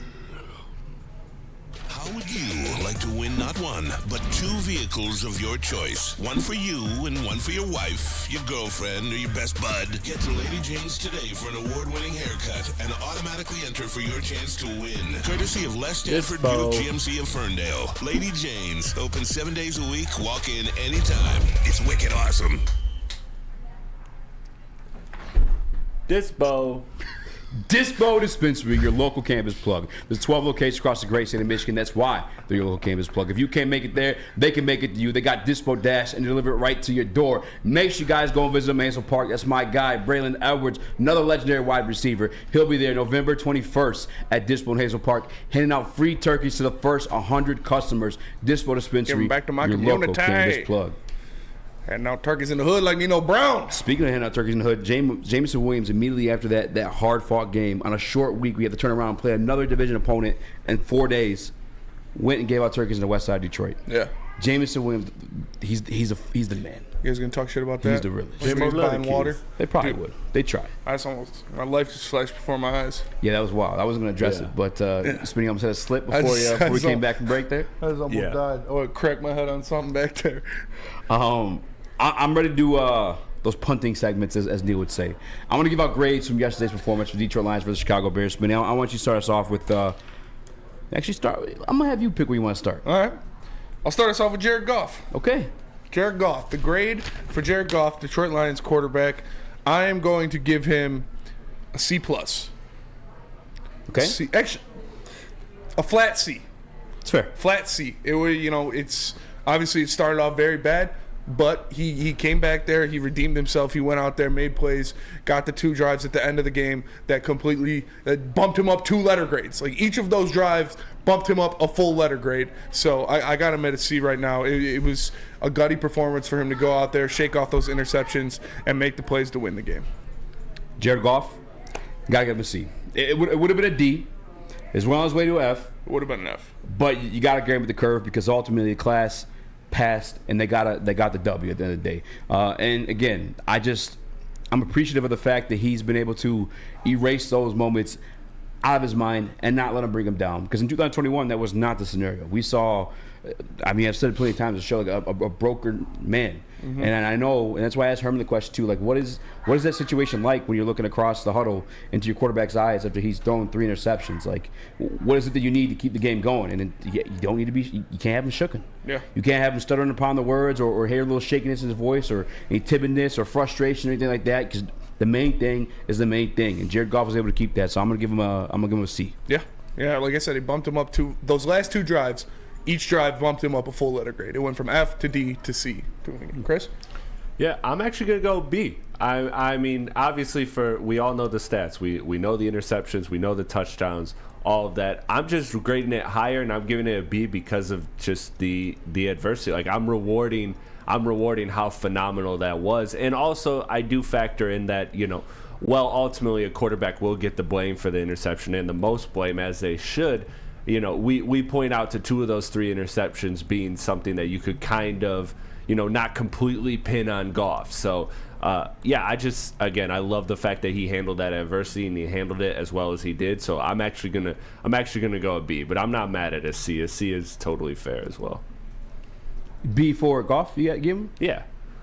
I'm rewarding it because, man, listen, like I can't underestimate how hard it is to do that. I get that the Bears are the Bears and the Lions should have won that game. But to have that much momentum against you that whole game and then to put together those 2 drives, like maybe I'm over rewarding it, but I can't undersell it. All right. Running backs? Running backs, I'll give the running backs a B. I'll give the running backs a B.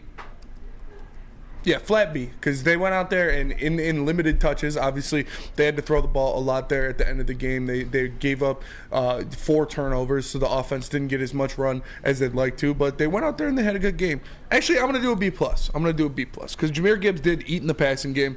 And David Montgomery, another game, over 70 yards. He got the touchdown. I'm going to do B+ for the running backs. Detroit's put me shot. No, not shot. I hate that guy. But he got blocked on Twitter today, actually. But he single-handedly won us the game. A+ for Jared Goff. We are not surprised that you of all people had an A+ to give out to Jared Goff. But the running backs, I'm giving them an A. I think looking at like what they averaged per carry, it was over, I think, 5 yards for both of them. I had the numbers up here. Let me pull up the link real quick. I just want to be sure of what I'm saying here. Yeah. Dave Montgomery and Jahmyr Gibbs. Anytime they got the ball, they were putting in work. It's just the Detroit Lions were unfortunately put in a situation where they had kind of had to pass their way back into the game because, was it who was it that said Tom Brady never lost a game, just ran out of time? Or I don't know what player uses that phrase, but like that's what it was. Boys ran out of time, so we had to stop the clock if we weren't going to get a completion or positive yard gainage. So we had to throw the ball. But the running backs, every time they got the ball, they were putting in work. Shout out to the Detroit Lions running backs and the offensive line. That I'm gonna go out there. I'm gonna give them a B+, only because that interior did get broken a few times. Goff was pressured, but again, it was Kobe Sorsdale making the start at guard. I thought we were gonna see a little bit of Ayoade because he has a little bit more experience, but no, it was the rookie Kobe Sorsdale transitioning from tackle to guard and starting in that big division game yesterday for Detroit Lions. Yeah, I'm gonna go B+ as well. They only gave Goff was sacked twice. They gave up some pressures, which some of them led to those interceptions or errant throws from Jared Goff. But I'm gonna go B+ because they did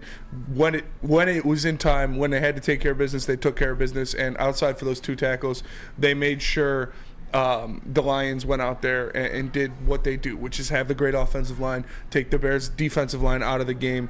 Penei Sewell was being Penei Sewell, going up there, throwing blocks in the second level. It was impressive to watch.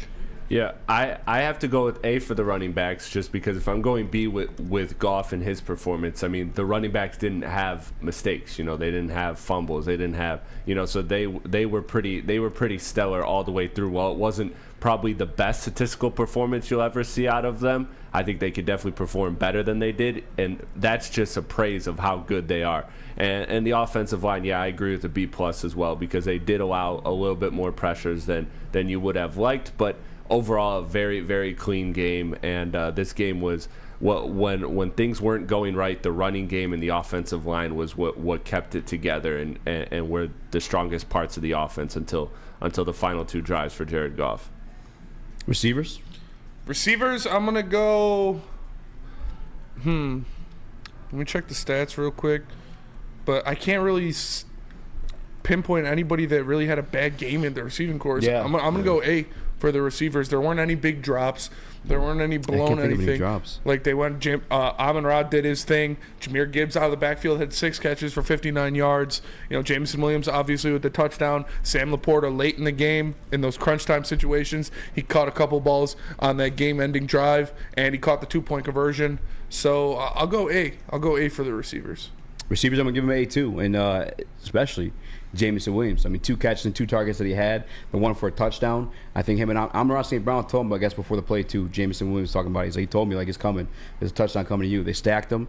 He did what he had to do. He looked to talk, caught the safety on the inside, beat him for the extra 10, 12 yards towards the pylon, ended up with a touchdown, caught the ball, which was some situations that Jameson Williams had a couple drops leading up to the season. I know he was getting adjusted to how Jared Goff delivers the ball to him, but obviously snap counts keep increasing, keep seeing more targets, and he's catching them. Now he's a touchdown for a big game. And it's not a big game in the sense of like the Bears had a threat to win the division, but like the Vikings were gaining kind of traction, and at some point, it's crazy to say, but we're fighting for number 1 seed here. Yes. Yes, we are. It's crazy. And then that battle continues tonight, too, as the Eagles take on the Chiefs. But it's beautiful. Beautiful, beautiful thing to say. But, Chris, what's your grade for the wide receivers in this one?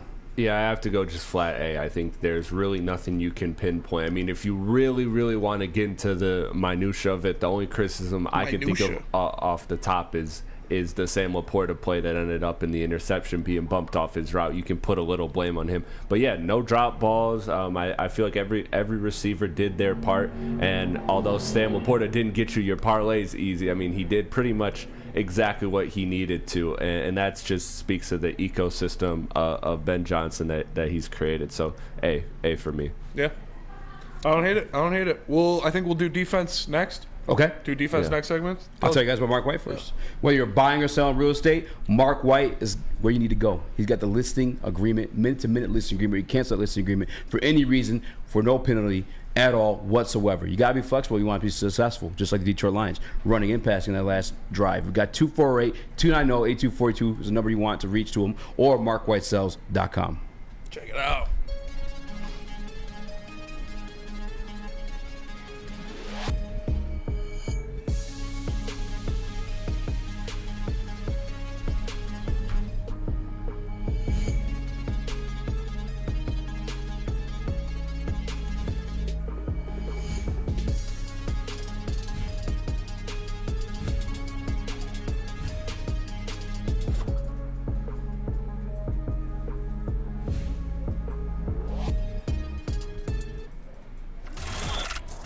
Woodward Sports' own Tom Mazaway and Sam Stick Day will be hosting our Lions postgame show after every Lions game all season long. Tune into the Woodward Sports YouTube channel for his hot-off-the-press takes, game analysis, and Kool-Aid sipping celebrations. Oh, Chief Eagles.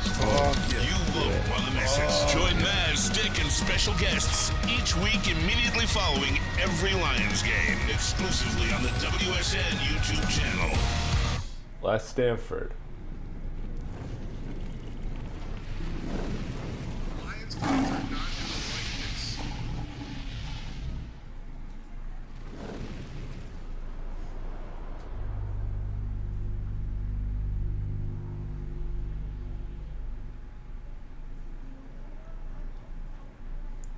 Last Stanford. What happens when you run a great business for over 50 years? You expand and offer more products to more people. This is exactly what Les Stanford did by adding Les Stanford Buick GMC, the same great service that customers have come to know and trust on Woodward Avenue, just south of 9 Mile. Check out Les Stanford in Dearborn today and find the brand you want at lesstanford.com. There's one consistent theme with the gobbling of the gobblers, like the top-notch guys. Absolute lunatics. Toward that guy's actually insane. I'm not even going to address him. I apologize. Defensive line, too many grades. Yeah, defensive line grades. Defensive line, I'm going to give it a C-. I'm going to go C- with defensive line. I think, obviously, Aiden stepped up and made the sack when he had to clinch the game, which was an amazing individual play on his account.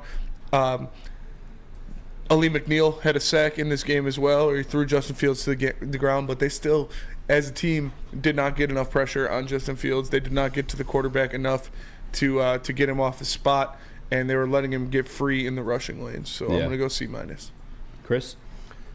Yeah, I actually had C- as well, because I just feel like a lot of people are going to want to say a B or B- or maybe even B+ just because it outperformed their expectations as far as what we've seen this defensive line do when we're comparing it to itself. But I'm comparing it in just an average playing field against all defensive lines. And we've talked about the issues with the defensive line, just not getting sacks, not finishing plays, and that was really what this team did, except for that last play with Hutchinson. They were struggling, and it's the same story with them. It's the same story. So for me, I'm going to C-. I'm going. I like the C. I like C-. I don't hate those at all. Both guys. Ali McNeil got his sack yesterday. Now he was a team leader shortly before Aiden Hutchinson got his, but there's just no consistency with it. And it's not the Chicago Bears have like a good offensive line by any means. They have a mobile quarterback who's able to evade sacks or extend plays when there is pressure applied to him. I would give that to him normally, but there just wasn't even enough pressure in the first place for us to see enough of that stuff showcased or to make that the excuse for it. The Detroit Lions defensive line, as we've been saying all season, just needs to be addressed, honestly. Yeah.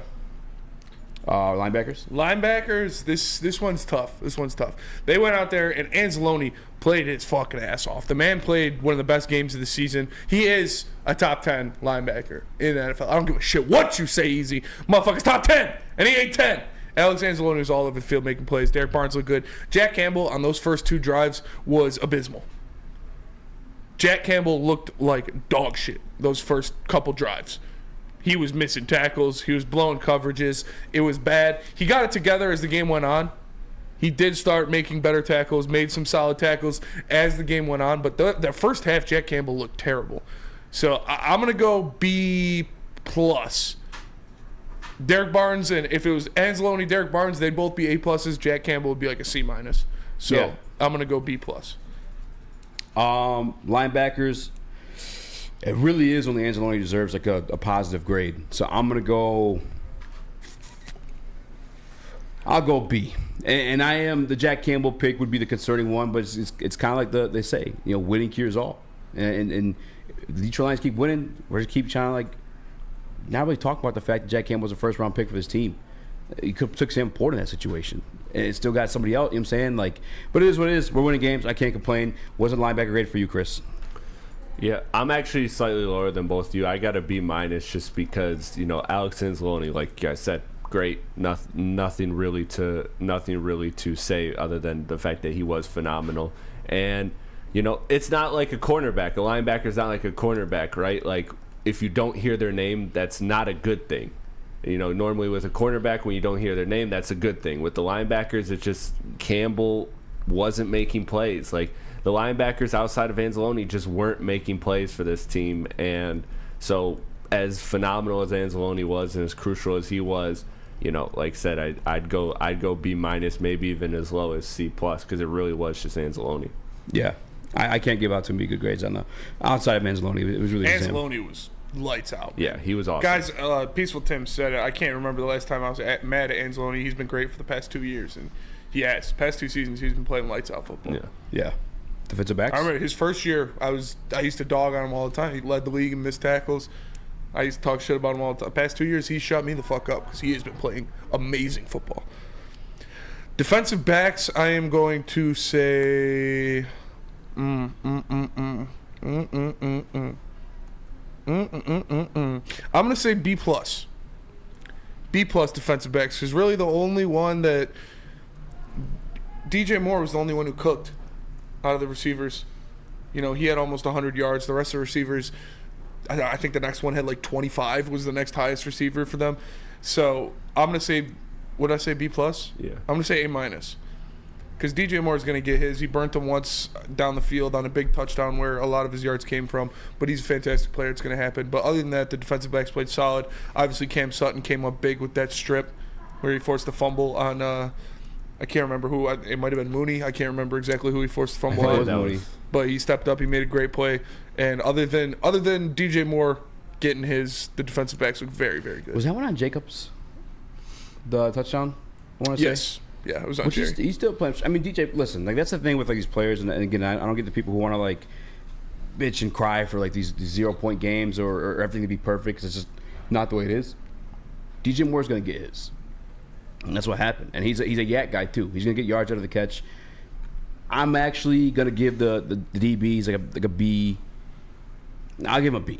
I don't want to go too high because I just be me trying to overcompensate. I'm going to give them a B. I don't think they were solid at times, and Justin Fields was making plays. Don't get me wrong, like he was out there. Justin Fields played phenomenal.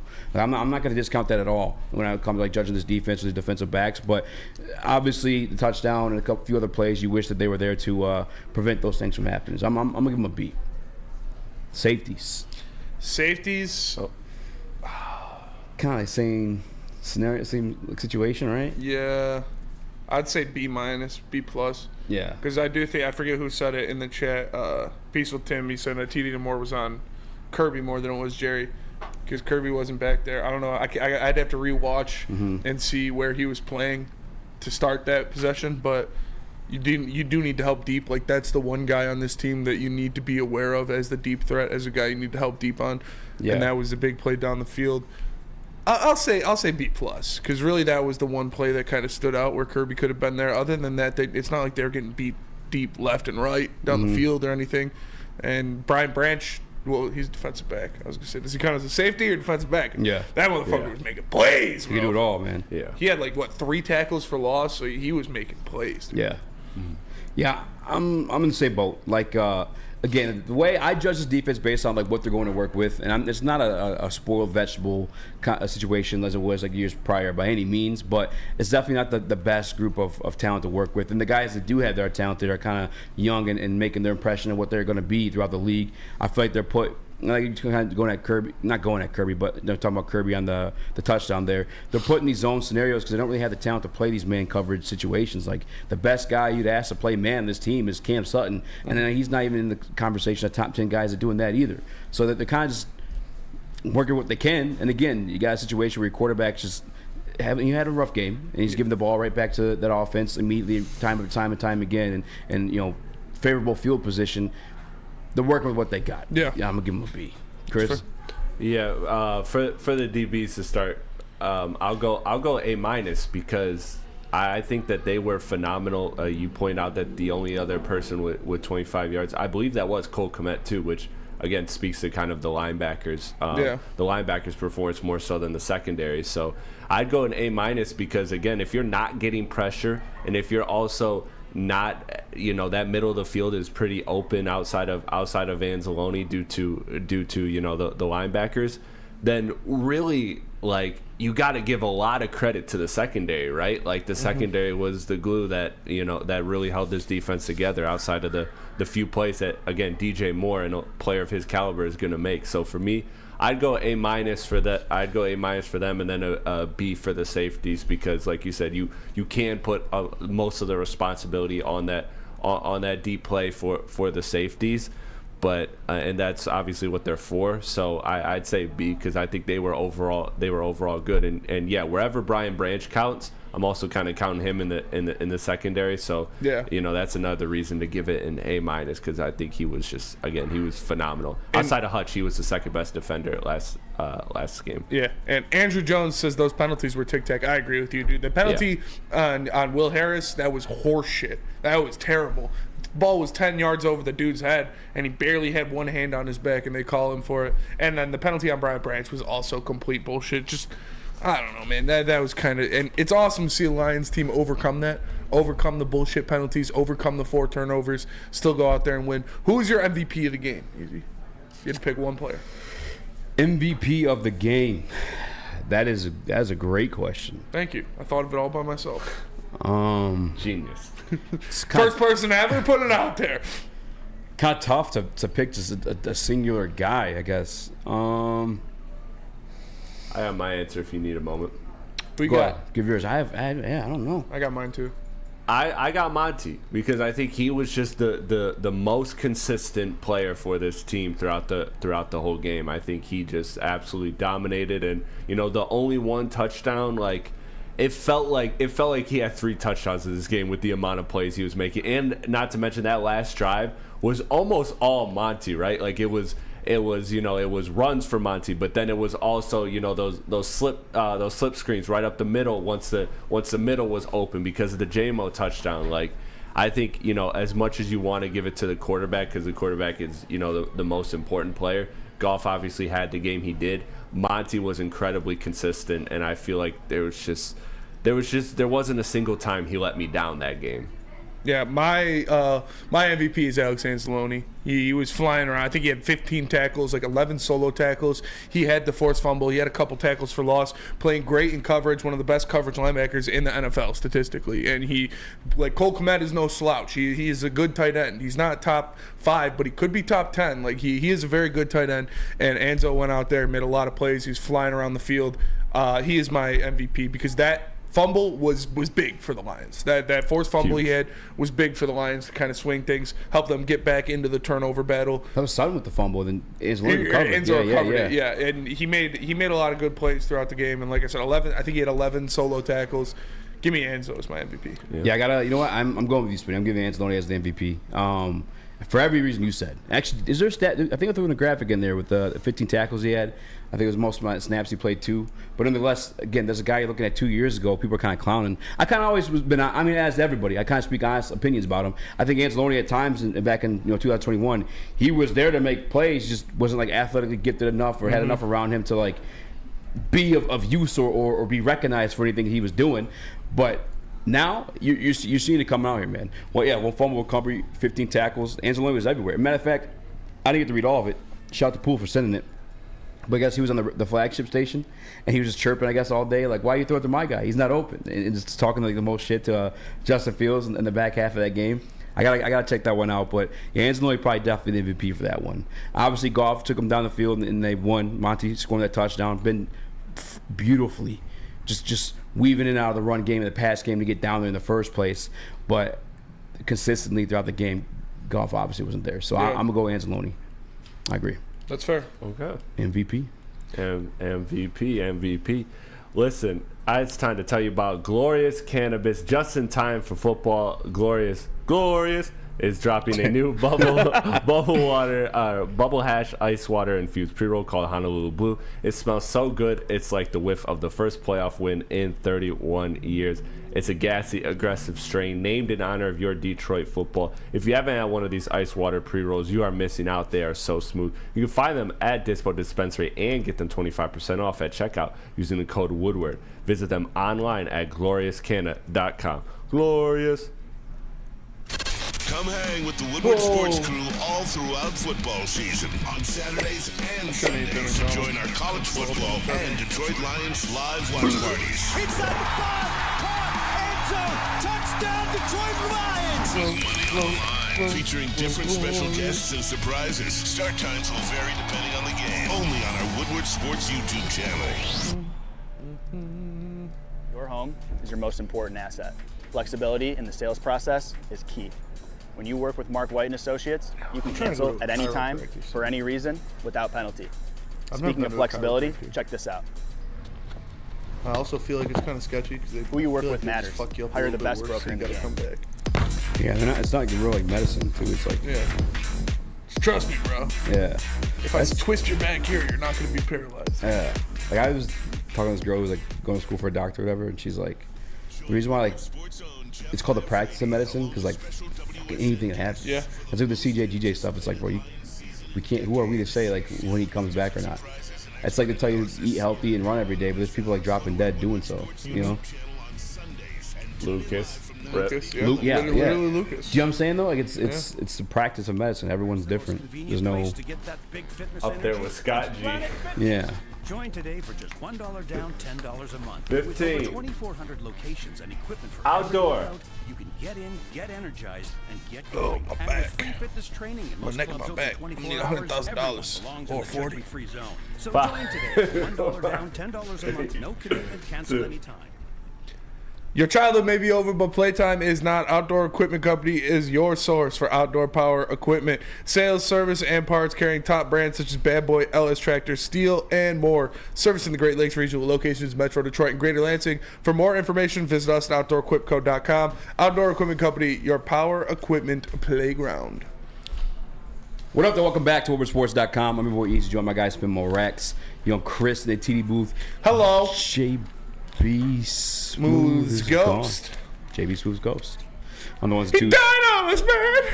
Smash that He like couldn't button. handle the pressure of trying to go up against Travis Kelce every day, because you know he's out for Taylor He's a Swift's big heart. Swiftie. He's and tending her to his butt, girl. which I mean I don't know why he's worried about her butt, because that Yeah. shit is not non-existent. I'm just impressed that he found it. there. Yeah, for real. You need a map and a magnifying glass to find that shit. Oh, for sure, magnifying Like glass. She's pretty though. She's very pretty. The She's Hubble very pretty telescope girl. couldn't find Whole that. ass telescope. Hubble telescope. You need Elon satellites to find that bitch. She's a very pretty girl for sure, but she's got absolutely no cake. That's fair. Shout out to Herman Moore for dropping by, talking to the boys a little bit about ball. We get to go interact with him back and forth on Twitter either way, but Herman Moore's the man, dude. it's nice to have these conversations You shot me a follow on on Twitter. the network. Yeah, he's a real one. Yeah. Herman's a real one. This is a cool thing too about Detroit and like where you have to give a nod to like the city or wherever they're staying.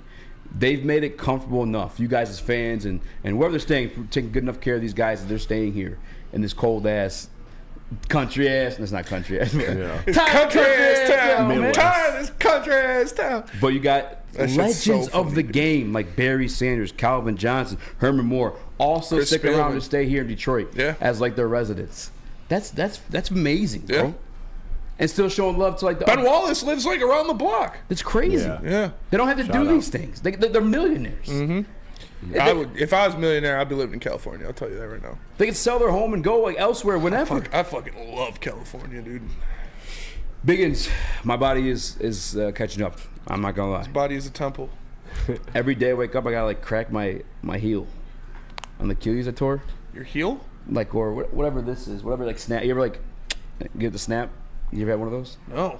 Oh, I gotta do it every day. Like, Get that checked out. multiple times a It day. doesn't sound good. Maybe it's your Achilles again. I mean, I don't know. I don't know what it is. I crack it and then I feel better. Yeah, that's fair. What are you gonna say? Your hands? I crack, yeah, like all of my joints can just repeatedly crack. My shoulders are the worst from swim. They're all fucked up. My shoulder used to you throw it enough times. Taylor Swift, it's normal though, no? Taylor Swift suffering from no ass at all, says tied up. It's facts.